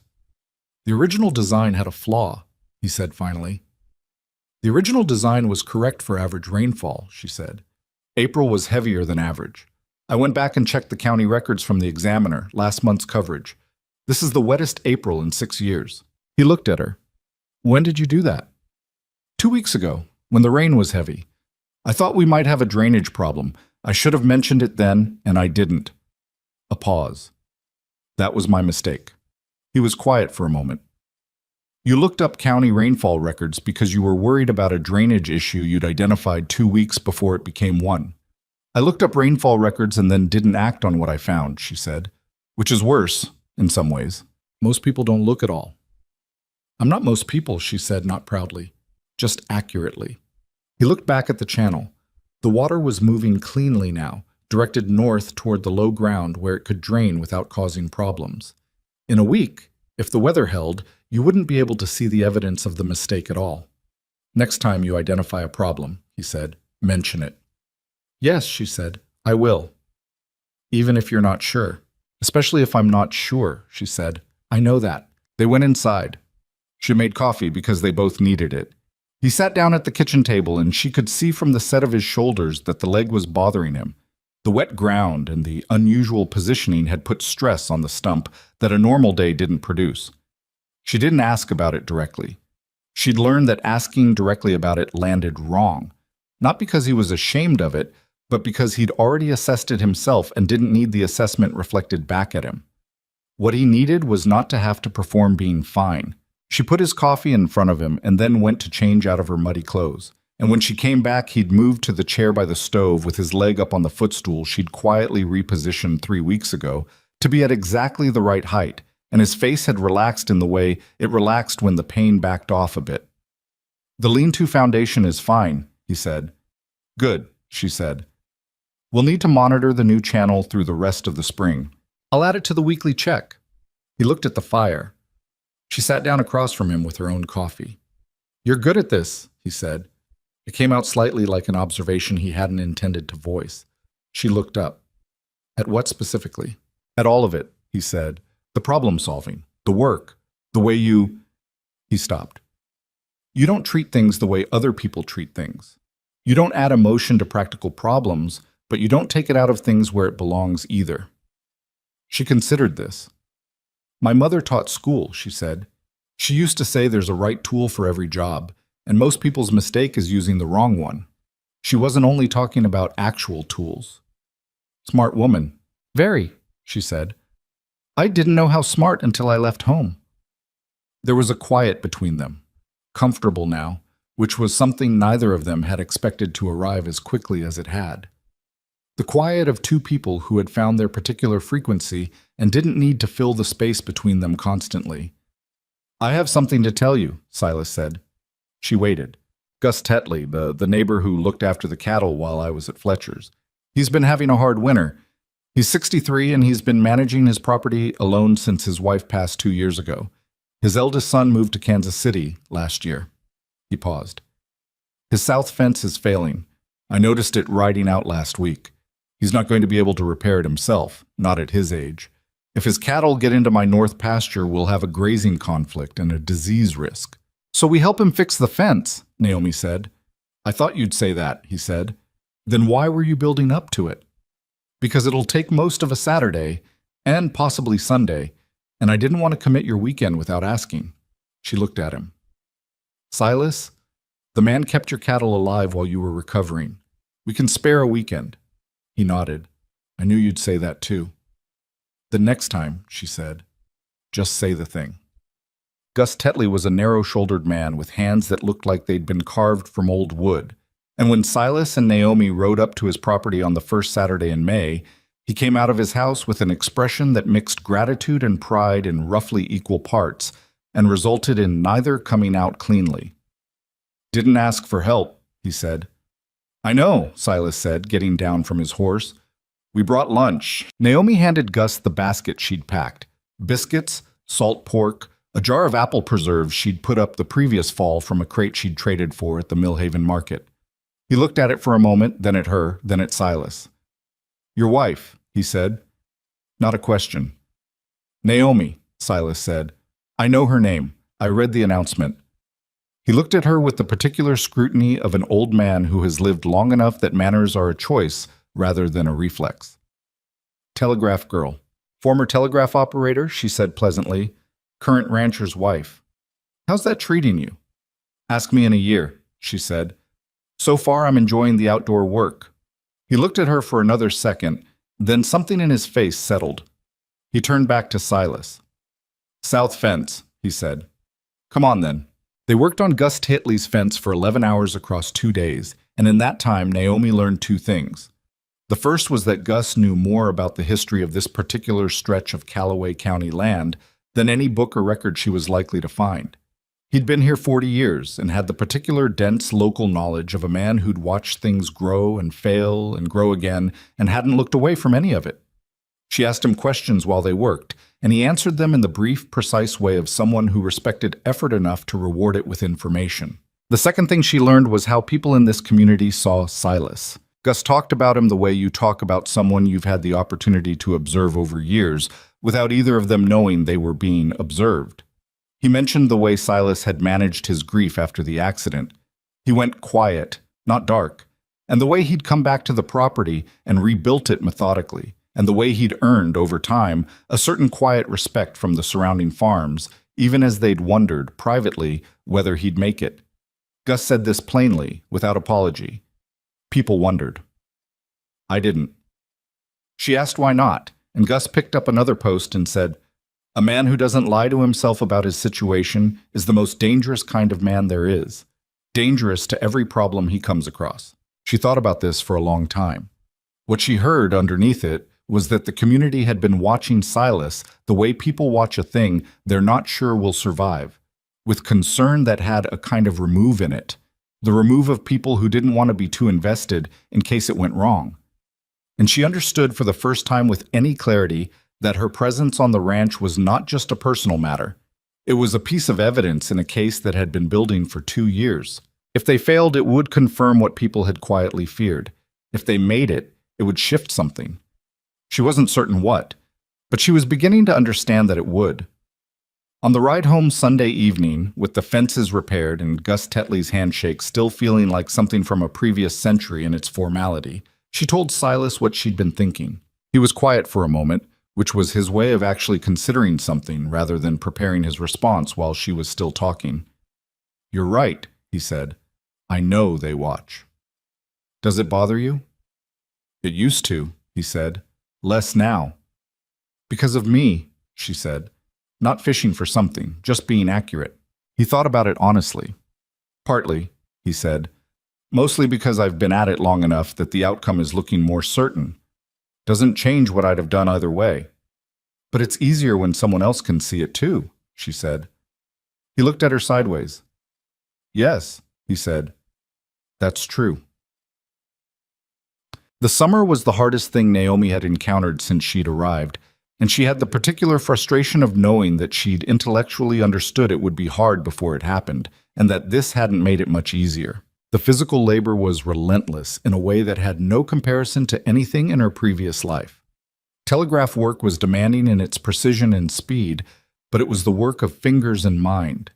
Her body had been largely incidental to it. Ranch work was the opposite. Every day asked something physical from her that she hadn't known she had, and some days she gave it, and some days she found the bottom of what she had and hid it. And either way, the next morning there was more to do. She did not complain. Not because complaining wasn't her nature, she was not a woman who suppressed things, but because she understood the distinction between genuine grievance and the simple difficulty of a life she'd chosen, and the summer's hard work was the second kind, and the second kind didn't require voicing. There was a week in July when the heat broke a record that the county hadn't seen in 20 years, and 3 of the 14 cattle developed signs of heat stress, and the water level in the creek dropped far enough that the daily cattle watering required hauling from a secondary source that was a 40-minute round trip. During this week, Naomi did not see the inside of the house in daylight for 6 days. She was up before 4 and working until the light failed. She lost 5 pounds she didn't have to lose. She slept without dreaming. On the 6th day of this, she was filling water buckets at the secondary source when Silas appeared beside her and took the heavier of the 2 buckets without asking. She straightened up and looked at him. "Your hands," he said. She looked down at them. The work had done what it did to hands. Blisters, 2 of which had torn open and healed rough. A deep crack at the right thumb base that had bled that morning, and she'd wrapped with a strip from an old shirt. "They're functional," she said. "Barely," he said. "Barely functional is still functional." He looked at her with an expression she hadn't seen from him before. Something more complex than concern, more specific than worry. Something that had tenderness in it, which was not a quality she associated primarily with Silas. He was not cold, but he was precise, and tenderness was imprecise by nature. "I know you don't want me to say this is too much," he said. "Then don't." "I'm going to say it's too much for one person to sustain without some adjustment to the rotation," he said carefully. "That's different." She looked at him. "Is it different?" "You're not failing," he said, with the particular directness of someone who has identified the actual fear underneath the surface one and is addressing it straight. "You've done every single thing that's been asked. I'm saying the system as currently designed is poorly allocated, which is an engineering problem and not a character problem. And I need your input to fix it." She was quiet for a moment. The water bucket was heavy, and she shifted it slightly. "The secondary haul is the worst of it," she said. "If we had any way to increase the capacity of the primary source, even slightly." "I've been thinking about a deeper cut upstream," he said. "There's a natural depression about 30 yards north. If I widen it and line the edges with stone, it might hold enough reserve that we don't need the secondary most days." "Have you done that kind of work before?" "No, but I understand the principle. I can draw it," she said. "The design. I have some sense of the hydraulics from the drainage work." "I know you do," he said. They stood there in the July heat with their water buckets, looking at each other, and something passed between them that was quieter and more durable than the things people usually said about love. It was the recognition of a person who was genuinely on your side. Not romantically, not obligatorily, but structurally. Someone whose interests had become aligned with yours through the accumulation of shared problems and shared work, to the point where distinguishing between the two of you had become, in practical terms, difficult. "I'll draw the design tonight," she said. "I'll look at it tomorrow morning," he said. They picked up the buckets and went back to work. The reservoir design, her drawing, his execution, 3 weeks of labor in the August heat, worked better than either of them had specifically predicted, which was satisfying in the way that solutions which exceed their projections are satisfying. It suggested the underlying thinking had been correct. But the summer had a final difficulty saved, and it arrived in September, and it had nothing to do with the land. His name was Dale Marsh, and he was a farmer from 2 properties east, and he showed up at the ranch on a Thursday morning when Silas was out on the north fence line, and Naomi was doing the morning books at the desk in the main room. She heard the horse and came out to find a heavy-set man in his 50s looking at the house with an assessment that made her immediately precise and still, the way she got when something required careful handling. "Looking for Rowan," he said, without introduction. "He's on the north fence," she said. "I can give him a message, or you can wait." He looked at her. "You're the wife." "Naomi Rowan," she said. "Yes." He seemed to be making some kind of calculation. "I'll wait," he said, and dismounted. She brought him water, which was courtesy and not warmth, and sat on the porch steps with the account book and kept working, which communicated clearly that she was not going to make conversation to fill the time. He seemed neither bothered nor pleased by this. He had the look of a man who had come with something specific to say and was saving it. Silas came back 40 minutes later. He saw Marsh's horse before he saw Marsh, and something in his posture shifted slightly. A preparation, a slight increase in stillness. She noticed it. She filed it. "Dale," he said, coming through the gate. "Silas." Marsh stood up from the porch rail where he'd been leaning. "Heard you've been expanding. The reservoir work." "Improving the water supply," Silas said. "Yes." "I heard you're thinking about adding to the herd next spring. More head." Silas came up the porch steps and stopped near Naomi. Not in front of her. Near her. It was a very small thing, and she understood it precisely. He wasn't protecting her. He was acknowledging her presence as relevant to whatever this conversation was. "I'm considering it," he said. "Depends on the winter and the spring pasture." Marsh nodded slowly, like a man who'd already heard this answer in his head and had the next thing prepared. "I want to be direct with you," he said, which was the sentence people said when they were about to say something they expected not to be well received. "Go ahead," Silas said. "I've got a son coming back from Kansas City next year. He's going to need land to work. I'd like to extend my eastern boundary, your west boundary." He paused. "I'd offer you fair market on the acreage." Naomi kept her face very still. Silas said nothing for a moment. "Which acreage?" he said. "The creek corridor. 15 acres. The low ground you don't currently run cattle on anyway." "The ground I just put a water reservoir on," Silas said. Marsh shifted his weight. "The offer would account for the improvement." There was a silence. Not a comfortable one. The kind of silence that has weight in it. "No," Silas said. Marsh looked at him steadily. "It's good money." "It's good land," Silas said. "I'm not selling." "You're not using it to capacity." "I'm developing it to capacity," Silas said. "There's a difference." Another silence.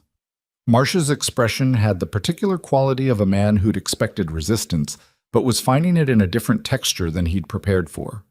He'd expected emotion, maybe, or defensiveness, and he was getting neither. Just a quiet, complete no. He looked at Naomi, who was still holding her account book and looking back at him with an expression of attentive neutrality. "Your wife's opinion on the matter," he said. "My wife's opinion matches mine," Silas said. "And even if it didn't, the land isn't for sale. If things get difficult next winter—" "Things got difficult last winter," Silas said. "And the one before that. The land isn't for sale, Dale. Not the creek corridor, and not anything else." Marsh looked at him for a long moment. Something moved in his face. A reassessment of some kind. A calculation he'd been running that was coming out differently than he'd expected. "All right," he said finally. He picked up his reins. "Can't blame a man for asking." "I don't," Silas said. "Ride safe." He watched Marsh go until the horse was out the gate and down the road, and then he turned and sat down on the top porch step, and Naomi sat down beside him, and they were both quiet for a minute. "He'll ask again," she said. "When things get harder." "Maybe," Silas said. "The answer will be the same." "What's on that land besides the reservoir?" "Everything," he said. "The creek corridor feeds the whole water system. Without it, we're dependent on rainfall and hauling for 8 months of the year." He either knows that and asked anyway, or he doesn't know and didn't do his research. Which do you think? I think he knows, Silas said. I think he was hoping I didn't. She looked out at the road where Marsh had gone, and then at the west fence line, and then at the distant glint of the new reservoir in the September afternoon light. He looked at you the way people look at something they think they can outlast, she said. Silas was quiet for a moment. I know, he said. He was surprised, she said. When you said no, he expected something different. He expected a man who might be looking for an exit. Are you? She said. He turned and looked at her, and the look he gave her was so clearly the answer that it would have been almost redundant to say the word. But he said it anyway. No, he said. She nodded. She opened the account book to where she'd marked her place. Then we should finish the fall rotation plan this week, she said, before the weather turns. Tonight, he said, and got up and went back to work. She stayed on the step for another minute, the account book in her lap, looking out at the land, their land, she was thinking it as one thing now, without effort, and feeling the particular quality of a season that had tested something thoroughly and had not broken it. Not triumph, something quieter. The feeling of a foundation that had been tested and found to be load-bearing. That was what the first summer had given them. Not ease, not certainty, just the growing evidence that what they'd built could hold what they'd put on it, and that the next thing they put on it would not be the thing that brought it down. The September wind came across the pasture. The cattle in the south field moved without urgency, the way animals move when they're settled. The creek ran where they'd directed it to run. She went back inside and finished the accounts. The second winter was easier than the first, which was not the same as easy. They'd made adjustments that mattered. The reservoir, the reorganized cattle rotation, the drainage system that now functioned in heavy rain without requiring emergency intervention. Naomi had restructured the household accounts in a way that gave them a clearer picture of where they actually stood financially, which turned out to be the specific kind of knowledge that looked frightening at first and became useful once you stopped being frightened by it. They weren't prosperous. They were, if you looked at it honestly, operating close enough to the margin that a significant livestock loss or a failed spring would put them in a difficult position. She'd told Silas this plainly. He'd looked at the numbers for a long time and then said that he'd suspected it, and that knowing it clearly was better than suspecting it vaguely. Then he'd asked what she thought they should do. That was the moment she understood something she hadn't quite understood before. It wasn't that he was deferring to her. It was that he was treating the problem as belonging to both of them in a way that was fully meant. Not performance, not the kind of consultation that happens before a decision that's already been made. He was actually asking. She'd said, "We need one more revenue stream that doesn't depend on the cattle, something that uses what we already have without significant capital outlay." She'd been thinking about it for weeks. The timber on the North Ridge. You haven't touched it because the access is difficult and solo logging is dangerous. But if we plan it carefully, in winter when the cattle demand is lowest and we work it together, it's not the same risk it was before I was here. He'd looked at the window in the direction of the North Ridge, which you couldn't see from the kitchen, but which both of them could picture precisely. "That timber is worth more standing than cut right now," he said. "If we wait 3 years and the railroad line extends to Callaway, 3 years is a long time to be this close to the margin," she said. "Yes," he said, "but it might be the right call anyway." She considered it. "All right," she said, "we wait on the timber. What else?" They'd gone back and forth like this for 2 hours, that first December evening, and come out the other side with a plan that had 3 parts and no guarantees, and was the best thinking they could do with the information they had. That was the other thing she'd learned about Silas over the months. He didn't expect certainty before acting. He expected the best available analysis, and then he acted on it, and then he adjusted based on what happened. It was the same methodology she used. She hadn't expected to find it in someone who'd spent his life in physical rather than intellectual work, and then had been slightly embarrassed by her own expectation, because it was a prejudice she hadn't known she carried. Their first child arrived in November of their second year. She had not expected pregnancy to be what it was. This was her own fault. She'd prepared practically, had consulted Dr. Pruitt early, had read what she could find, had thought about the adjustments to her work schedule and what Silas would need to cover. She'd prepared for the practical dimensions and had not adequately prepared for the other ones, the ones that were harder to locate in a book. The way her body became something other than hers for a period and then gave itself back changed. subtly but permanently. The way the fear arrived, not in dramatic moments, but in the ordinary ones: hanging laundry, doing the accounts, lying in the dark listening to the ranch sounds, without warning and without apparent trigger. The cold thought that something could go wrong, that she had less control over this than over anything else she'd undertaken. She didn't hide it from Silas. She told him once, plainly, that she was more frightened than she'd expected to be, and that she didn't want to discuss it at length but thought he should know. He'd nodded and said, "What would help?" She'd said she didn't entirely know. He'd said, "Then tell me when you do." And that had been enough. The fact that he'd received the information without trying to fix it or dismiss it, had simply acknowledged it and held it, had been enough.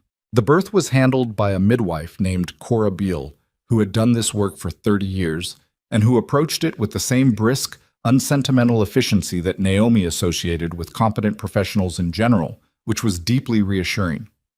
It was not easy. None of it was easy. But the child arrived healthy. A girl, 6 pounds and change, with a look of profound grievance about the whole situation that made the exhausted midwife and the hovering Silas both, improbably, smile. Naomi held her daughter for the first time and felt something she didn't have precise language for, which was unusual enough to notice. Not the overwhelming rush that people described, or not only that, but something more specific. The awareness of responsibility concentrated into a physical weight in her arms, something she had made and that was now entirely separate from her, with its own claim on the world. "Eleanor," she said. It was the name she'd decided on in August from her mother's middle name. Silas was sitting on the edge of the bed, and he reached out and touched the baby's hand. The whole hand barely covered his thumbnail. With one finger, the way you'd touch something you weren't entirely sure was real. "Eleanor," he said. The baby's hand closed around his finger. All 3 of them were quiet. Eleanor Rowan was not, as it turned out, an easy child. She was constitutionally curious and structurally resistant to sleep, and possessed, from approximately 4 months of age, of a vocal volume that seemed improbable for her size. Naomi observed these qualities with a mixture of recognition and resignation. Silas observed them with something that looked increasingly like pleasure. This surprised Naomi, and she wasn't easily surprised. She'd expected Silas to be a competent father in the way he was competent at everything: methodical, patient, reliable. She hadn't expected him to be visibly delighted by his daughter in the straightforward, uncomplicated way he was. He talked to Eleanor in a low, even voice that was completely different from the voice he used for everything else. Not higher or more performative, just warmer. He carried her in the mornings when she was fussy, and Naomi had work to do, managing the awkward logistics of holding a small, unpredictable infant while navigating the prosthetic with a patience that he didn't extend to much else. He taught her things she was far too young to understand, narrating his work in that low voice as if she were a colleague who'd asked to observe. The fence, the cattle, the water system, the reasoning behind each decision. "She can't understand you," Naomi said once, passing through the barn where he was working with Eleanor and the carrier on his chest. "She will eventually," he said. "Better to start than to start late." "She's 4 months old." "The habit's not for her," he said. "It's for me." Naomi looked at him. "What do you mean?" He was quiet for a moment, continuing his work one-handed. "I've spent 10 years thinking through things by myself," he said.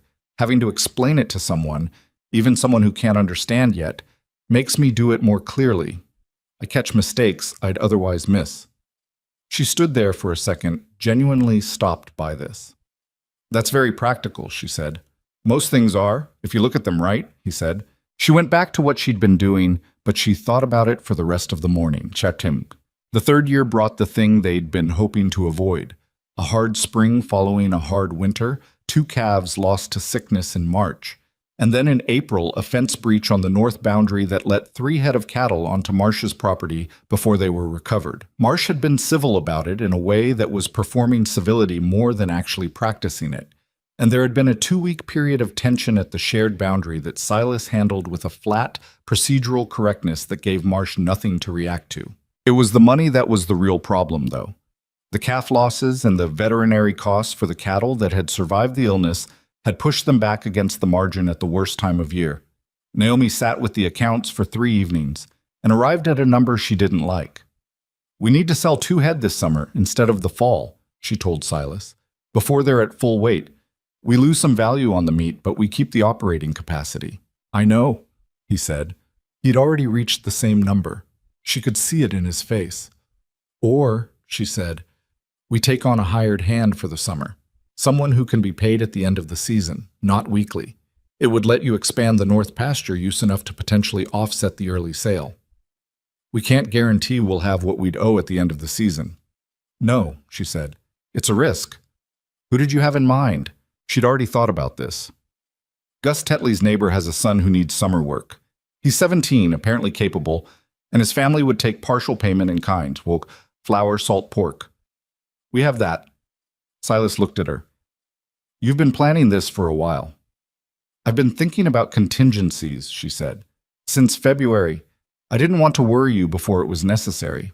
He was quiet for a moment, and she could tell from the quality of the quiet that she'd touched something slightly wrong.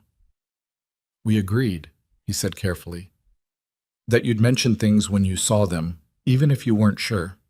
She held his gaze. "You're right," she said. "I'm sorry.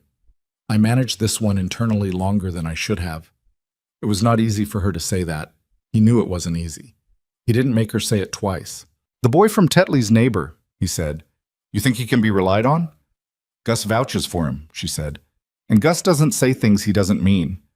"No," Silas agreed. "He doesn't."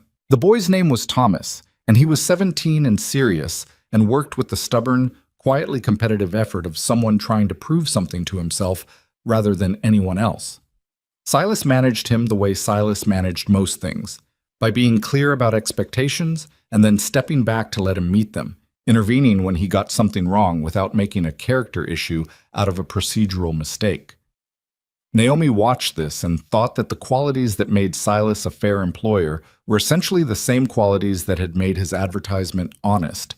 He had a clear-eyed view of people and situations that didn't require them to be more or less than they were. By late summer, the north pasture expansion had added enough grazing capacity that the herd's condition had improved significantly. They sold 2 animals in September at better weight than they'd have gotten in summer, and closed the year slightly ahead of where they'd been in the spring. Not comfortably ahead. Ahead. Thomas came back the following summer without being asked, which was its own answer to whether the arrangement had worked. It was in the 4th year that the community began to shift in its orientation toward them, and it happened the way most shifts happen. Not in one moment, but in the accumulation of small ones. Gus Tetley's fence had been only the beginning. Over the following years, there had been other things, a conversation here, a practical solution shared there. The gradual accretion of small acts of competence and reliability, that was how reputations were actually built in places where people had to depend on each other to survive. When the Hendrick family's barn burned in the winter of their 3rd year, Silas and Naomi were among the first to arrive and among the last to leave, and the help they gave was practical and specific, and nobody had forgotten it. When a drought threat in the late summer of their 4th year prompted a community meeting about water access and irrigation, Naomi had spoken plainly and specifically about the reservoir design, and 2 neighboring properties had built versions of it within the following year. She hadn't expected this, to become someone whose knowledge was sought.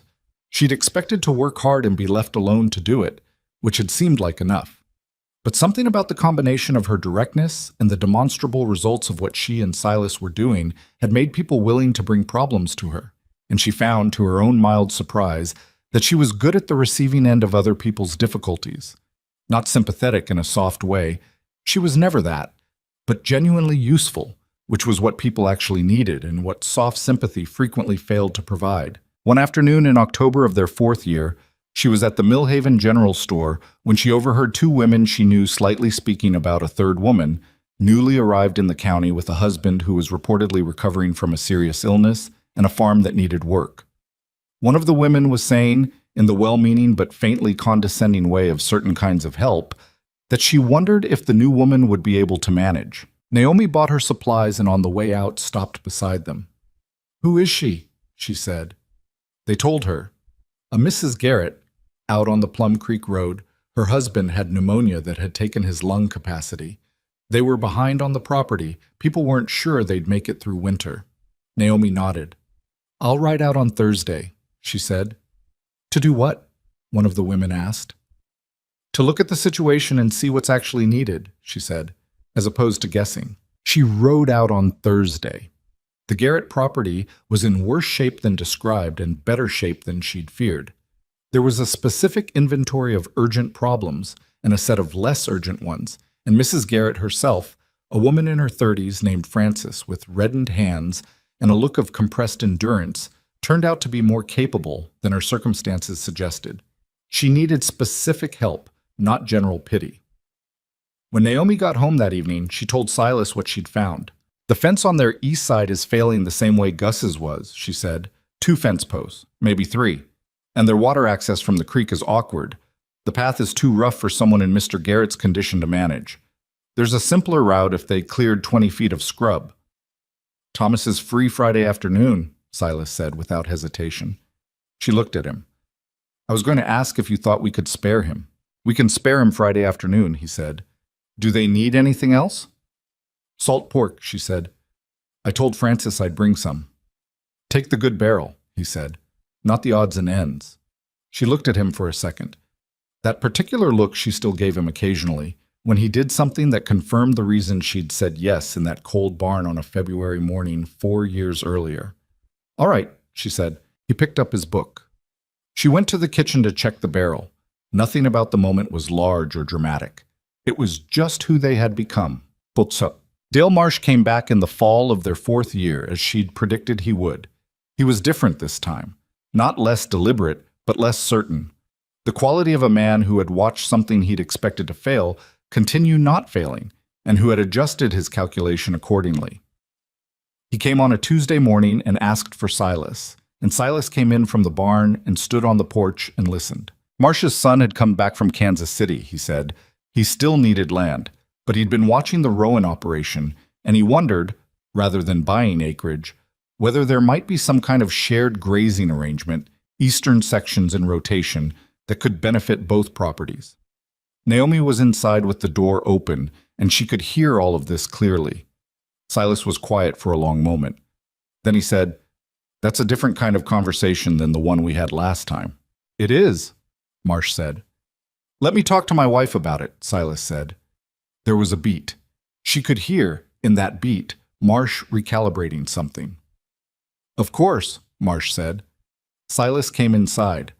Naomi was at the desk, not pretending she hadn't been listening. "You heard?" he said. "I heard," she said. "What do you think?" She considered it carefully, the way she considered things. Not quickly, not slowly, at the exact pace the question required. "I think a grazing arrangement could work if the terms are written down and specific," she said. "I think Marsh's son being involved changes the dynamic. The son doesn't have the history his father has with us, which is either an asset or a liability depending on who the son is. I think we should meet the son before we agree to anything." Silas nodded once. "I'll tell him that." "Tell him we're open to discussion," she said. "Not that we're interested yet. Open to discussion." He went back out. She heard him relay essentially what she'd said, which was something she still noticed, the way he took her thinking and presented it as the shared position it was, without the kind of translation that diminished it or the kind of attribution that made it seem like her idea rather than their conclusion. She went back to the accounts. Outside, she heard Marsh's horse move and then the sound of it retreating down the road. A minute later, Silas came back inside. "He's going to bring the son next week," he said. "Good," she said. "Make it a morning. I want to see him work, not just talk." Silas looked at her. "We don't have work to observe him doing." "We'll find some," she said. He was quiet for a second. Then he said, with the very particular tone he used for things that were as close to a joke as he tended to get, "I'll build something that needs fixing." She looked up from the ledger. "Don't break anything good," she said. "I never break anything good," he said, and went back to the barn. She sat for a moment after he'd gone, the pen still in her hand, looking at nothing in particular. 4 years. 4 years of this. The hard work, the close margins, the small victories, and the genuine setbacks, and the daily negotiation of 2 lives that had been distinct and were now thoroughly intertwined. The land that had been his and was now theirs, in the way that things become yours when you've invested enough of yourself in them, that the distinction between you and the thing has blurred past recovering. She thought about the room above the hardware store, its adequate window and its uneven stove and its 4 years of careful, reasonable smallness. She thought about it the way you think about a version of your life that you'd half chosen and half fallen into, and then had the luck or the courage, she was still deciding which it had been, to step out of. Outside, the October light was moving across the pasture in the particular way it did in that season, low and clear and without illusions. The cattle were settled. The reservoir sat full after a wet September. The north fence, repaired twice now, was sound. She turned back to the accounts and kept working. The grazing arrangement with Marsh's son turned out to be the thing nobody had predicted it would be, functional. Daniel Marsh was 24, quieter than his father, and had come back from Kansas City with the particular quality of a young man who had tried the thing that was supposed to be better and had found it wasn't better for him specifically. He worked the morning Silas had arranged with a seriousness that was its own credential, and when Naomi asked him a direct question about his experience with cattle rotation, he answered it without embellishment in either direction, neither inflating his knowledge nor diminishing it. She told Silas that evening that she thought they could work with him. Silas said he'd already reached the same conclusion, but had wanted her read on it first. The written terms took 3 weeks to negotiate, which was appropriate for something that would govern shared land use over multiple seasons, and Naomi drafted them at the kitchen desk in her careful hand, with Silas sitting across from her making occasional precise objections that improved the document considerably. When it was done, all 4 of them, Silas, Naomi, Dale Marsh, and Daniel, signed it in the Millhaven clerk's office, and Herbert Crane witnessed it with the expression of a man trying very hard not to appear invested in the outcome. Dale Marsh, signing last, looked across at Silas with an expression that contained something Naomi hadn't seen from him before. Not apology. He wasn't built for apology. Something closer to acknowledgement. The look of a man who had bet against something and lost, and who had enough character to register the loss without requiring it to be unnamed. "You've built something real here," Marsh said. "It came out stiff, the way genuine things sometimes do when they're unfamiliar in the mouth." Silas looked at him steadily. "We have," he said. The "we" was not lost on anyone in the room. Years compounded. That was the thing about time on a piece of land. It didn't pass the way it passed in towns, where change was visible and trackable in buildings going up and businesses opening and closing. On the ranch, time expressed itself differently. It expressed itself in the thickness of fence posts that had weathered into something sturdier than they'd started, in the way the north pasture, once overgrazed and thin, had come back to a density of grass that held moisture better than the surrounding land. In the reservoir, which had been a design sketched on paper at a kitchen table and was now simply a feature of the property, as natural seeming as the creek it fed from, something that the next generation would likely not even think of as something that had been built. A second child came in their 6th year, a boy they named James, after Silas's father, which had been Naomi's suggestion. James was the opposite of Eleanor in almost every measurable way, easy to settle, slow to agitate, with a patience that seemed inherited from somewhere in Silas's line, and that manifested even in infancy as a kind of watchful calm. Eleanor, by this time 5 years old and in full command of her considerable personality, regarded her brother with a mixture of scientific interest and mild competitive assessment that would characterize their relationship for the next 2 decades. The ranch, which had been 14 head of cattle and 43 acres and a leaking roof when Naomi arrived, was by their 7th year 31 head and the same 43 acres, but managed with an efficiency and deliberateness that made it functionally larger than comparable properties. They had not expanded through acquisition. Land prices had made that impractical, and they decided together that depth was more valuable than breadth for where they were.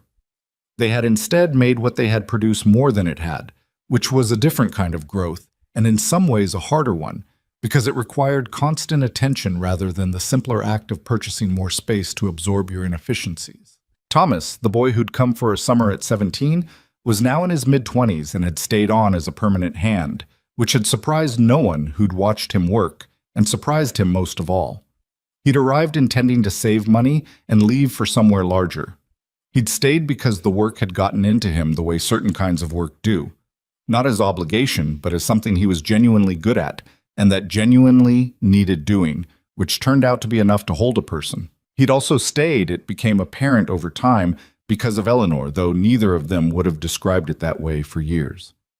Gus Tetley died in the winter of their 8th year, on a cold February morning, not unlike the one on which Naomi had first ridden out to the Rowan property with her answer. He died in his own bed, which was what he'd wanted and which Silas had helped arrange in the final months by quietly taking on much of the heavy property work that Gus could no longer do himself. There was no drama in it. Gus was 67 years old and had lived a hard life and had made his peace with the shape of it. At the small service held at the county church on a gray afternoon, Silas sat in the third pew with Naomi beside him and Eleanor on his other side, James asleep in Naomi's arms. He didn't speak at the service. Gus wouldn't have wanted speeches, but after, when people were gathering their coats and speaking in the subdued way of people released from a formal occasion, one of the neighboring farmers, a man named Connell, who had been in the county even longer than Gus, stopped beside Silas and said something that stayed with him. "Gus used to say you were the most stubborn man in the county," Connell said. He wasn't smiling, but there was something in the way he said it that wasn't an insult. "He wasn't wrong," Silas said. "He meant it as a compliment," Connell said. "He said stubborn's no good on its own, but stubborn in the right direction is the whole game." He nodded once, at Silas, at Naomi, at the general fact of them standing there together in a county church on a February afternoon after 8 years of building something.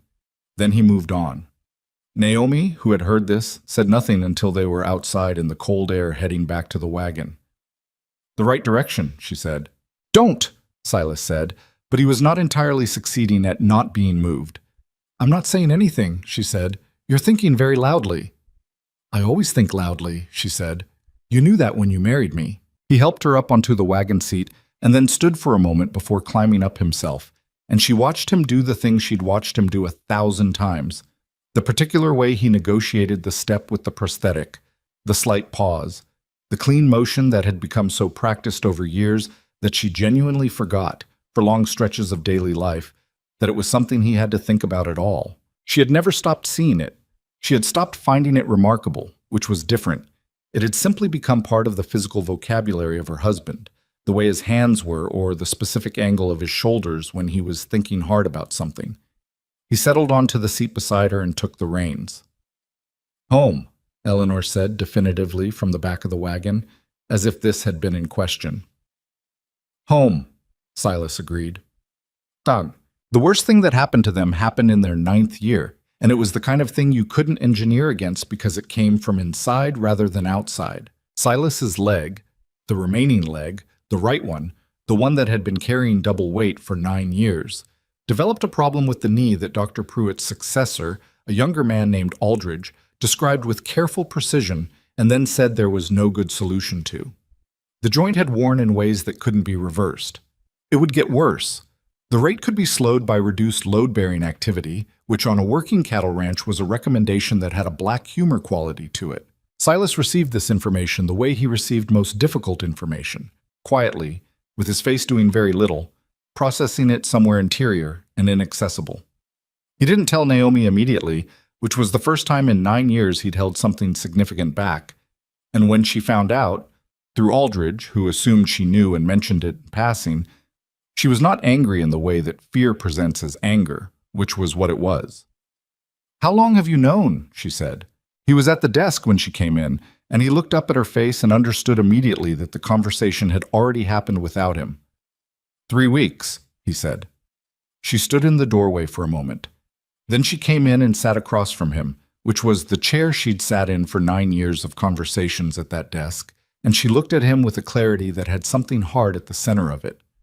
"We agreed," she said, "on the first day, that we tell each other." "I know. 3 weeks. I was trying to figure out what it meant before I—" "Silas?" Her voice was not raised. It was very precise. "You don't have to have the answer before you tell me the problem. We've been doing this for 9 years. When did you stop trusting that?" He was quiet for a long moment.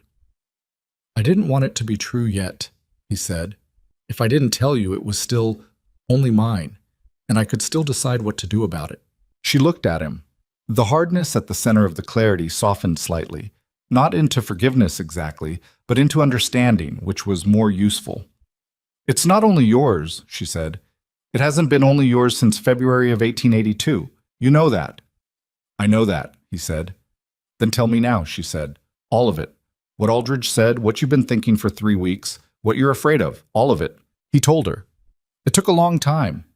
She didn't interrupt, and she didn't try to fix it before he'd finished telling it, which was one of the things he had come to depend on in her, the quality of attention that received things fully before responding to them. When he was done, she sat with it for a minute in silence.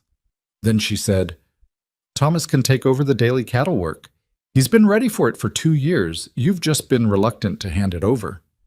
It's our ranch, she said, and Thomas has been part of making it what it is, and he'll be more invested in it, not less, if the responsibility is real. And you can still manage, direct, plan. You can do all the thinking without doing all the physical work. You've been doing more of the thinking than the physical for years anyway. I don't want to be a man who's managed, he said, and this was the actual thing, the one under all the other things. You're not being managed, she said. You're adapting. You've been adapting since 1881. This is the same thing. He looked at her. She looked back. The same thing, he repeated, not quite a question. The same thing, she said. It just has a different shape. He didn't say anything else for a while. She didn't fill the silence. Outside, James was calling something to Eleanor in the yard, and Eleanor was calling something back.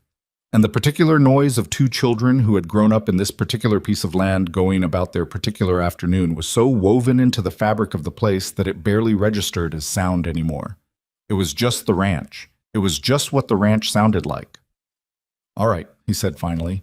All right, she said. She reached across the desk and put her hand over his briefly, the way you touch something real to confirm it's there. Then she took her hand back and picked up the pen she'd set down when she'd come in. Now, she said, tell me what you actually want to do about the spring rotation, because I've been waiting 3 weeks for that conversation too. The decade turned and then turned again. Eleanor married Thomas in a ceremony that was nothing like her parents'. It was large and warm and somewhat chaotic and involved most of the county, and then proceeded to run half the ranch operation with an efficiency that made Naomi feel, at intervals, the complicated pride of watching someone surpass you at something you taught them. James, who had his father's quality of stillness and his mother's quality of precision, left for 2 years to study land management in St. Louis and came back with knowledge that changed how they thought about the North Timber, which they finally cut selectively in the pattern James designed. And the railroad line to Callaway had extended by then, and the timber was worth what Silas had predicted it would be worth if they waited. And the waiting had been the right call, which Naomi told him plainly and without making it smaller than it was. Silas's knee worsened slowly, as Aldridge had said it would, and the daily work shifted as Naomi had described, and the things Silas had feared, becoming a man who was managed, who was peripheral, who sat while others didn't happen, because it had never been the actual risk. The actual risk had been believing that his value to the place was only physical, and 9 years of evidence to the contrary had not entirely dislodged that belief, but had worn it down enough that Thomas could take the fence work and the heavy lifting, and Silas could still be the person whose mind shaped what the ranch was trying to become. He adapted. He'd been adapting his whole adult life. This was the same thing with a different shape. The community that had quietly doubted them had long since stopped doubting and had moved, without announcement, into something resembling respect. Not the performed kind, which the county didn't run to performance, but the practical kind, expressed in the specific currency of people who depend on each other, advice sought and given, labor shared without accounting, the knowledge that a difficult season would be met with help that didn't require asking. Francis Garrett's property, which Naomi had assessed on that October afternoon and which had been teetering, had survived and eventually steadied, and Frances herself had become one of the reliable presences at the community meetings where practical problems got solved. The reservoir design had been replicated 8 times in the surrounding farms by the time James came back from St. Louis, a fact that Naomi knew and had never made a point of, because making a point of it would have been beside the point. The things they'd built had spread the way useful things spread, quietly. without credit, through imitation, which is the sincerest form of acknowledgement that practical people offer. Silas died on a morning in October in his 61st year, on a day that was indistinguishable from any other October morning on that piece of land. The light moving across the south pasture, the cattle settled, the creek running the way it had been directed to run 30 years before. He had been sitting in the chair by the window in the main room, which was where he sat in the mornings when the knee was bad, and he had been reading. He'd become, in his later years, a reader in a way that surprised people who hadn't known him as a young man, as if all the thinking he'd done alone on the land had opened an appetite for other people's thinking, and he simply stopped, between one moment and the next, without drama, without a long-last illness, in the way that certain kinds of endurance end. Naomi found him an hour later when she came in from checking the south fence, and she knew before she crossed the room, and she sat down in the chair across from him.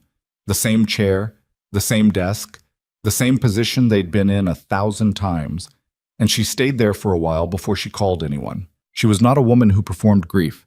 She felt it, as she felt everything, completely and without flinching. But she also understood that the feeling of it and the showing of it were different things, and that what she did in the hour she sat in that room was private in a way that required no witness. What she did was look at him and think, in the particular inventory-taking way she'd always thought about things. Here's what was true. Here's what it cost. Here's what it made. She thought about the advertisement, a man brave enough to lead with his greatest weakness. She thought about the 3 drafts it had taken him to get it right, which he'd told her about on a winter evening years ago, and how the 3rd draft had been the one that said, "I believe in fair dealing and plain speaking, and I have more to offer than what I lack." She thought about the corner table at the hotel dining room, his gait across the floor, the way he hadn't looked down at his feet. She thought about the barn on the February morning, the harness spread on the bench he'd built for exactly that purpose, and what it had meant that he'd shown her how he was fixing it without being asked. She thought about 30 years of a man who had never once hidden from a hard thing, who had adapted and adapted and adapted again, without calling it anything other than what needed to be done. She thought, we did not build a perfect life. We built a real one. Those are not the same thing, and one is considerably harder, and I would not trade it. The letter that Eleanor found was discovered not in a dramatic moment of searching, but in the ordinary course of sorting through the main room after Naomi's own death, 11 years after Silas, at a morning in December when Eleanor and Thomas and their own grown children were doing the difficult practical work of a family, putting its history in order. The letter, 2 letters, actually, in an envelope that Naomi had labeled in her clear telegraph operator's hand simply, "First," was in the bottom of the cedar chest that had stood in the corner of the bedroom for as long as anyone could remember. Eleanor sat down on the edge of the bed and read them. The first was the advertisement. She had heard about it her whole life without ever seeing it, and the actual physical thing, the newspaper clipping, still legible, the ink faded to brown, was smaller than she'd imagined. The words were straightforward and without sentiment, and they were completely her father. "I do not hide this circumstance, as a woman who would marry me ought to know it plainly from the start." The second was her mother's first reply. Eleanor read it twice. The second time more slowly, stopping at certain sentences. "I concluded you were probably neither, and that the most useful thing I could do was write you an equally honest letter and see what you made of it. And near the end, you said you believe in fair dealing and plain speaking. So do I." She sat with the 2 pieces of paper for a long time, long enough that Thomas came to the doorway to see where she'd gone. "What is it?" he said. She held them out. He came and sat beside her and read them. When he was done, he was quiet for a moment, which was his way with things that mattered. "That's how it started," Eleanor said. Not a question. She'd known the shape of it her whole life, but the actual letters were different from the story. They were smaller, plainer, more human. "An honest advertisement and an honest reply," Thomas said. "He could have hidden it," she said. "The leg. He could have waited until someone was interested and then explained. Any other man would have." "He wasn't any other man," Thomas said. "No," she said, "but he wasn't remarkable either. That's what I'm sitting here thinking." She looked at the clipping in her hand. "He wasn't born different. He just decided not to hide the hard thing. And she decided that not hiding was worth something, and then they built everything from there. Thomas looked at her. He was 61 himself now, the same age Silas had been, and the thought was not lost on him. "Are you going to keep them?" he said. "They belong to James too," she said. "And to James's children." She carefully put both letters back in the envelope. "They should know what they come from, not because it was perfect. It wasn't perfect. It was hard, and it was real, and it nearly failed more than once. But they should know that what they have here," she gestured, meaning the ranch, the land, the community that had grown around and through them, everything, didn't come from luck or talent or anything that was given. It came from two people who were honest about what they were and then refused to be less than that. She stood up. The December light was the same quality it had been every December she could remember in this house. Low, pale, coming through the bedroom window in that particular way that made the floorboards look warm, even when they weren't. The ranch sounds were outside, steady and indifferent and entirely normal. Cattle, wind, the creek doing what it did. She put the envelope in her coat pocket, close, where she'd know it was there. There was work to do. There was always work to do, on a piece of land that had been wrested into productivity by two people who understood that the work was the point, not the reward at the end of it. The work was the life. The life was in the work. That was the thing that had been built here, and it was the thing that would outlast the people who built it.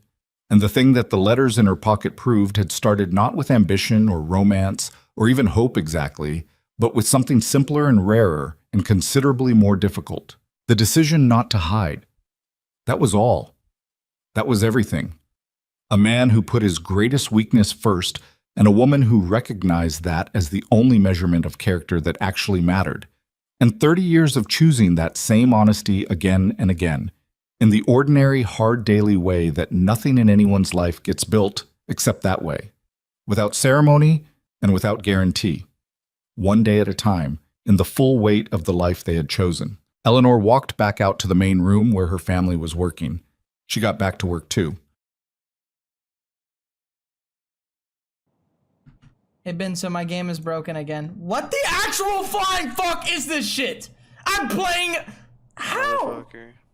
How is this fucking possible, Ben? Am I getting fucking DDoSed? What's happening? I don't know, it just stops playing. Dude, that fucking drawing of me. The drawing is so good. It's so good. This is... Such a bastard. What do you mean? It looks like you. I think I captured your likeness pretty well. Your big old fish lips. You know. You fucker. Now you gotta draw yourself. Okay. Alright, I'll draw myself. I'll draw myself up here real quick. Hold on.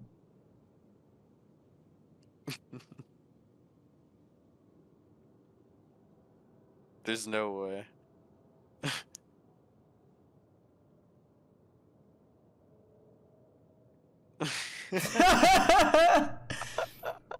My neck is kind of big, you know.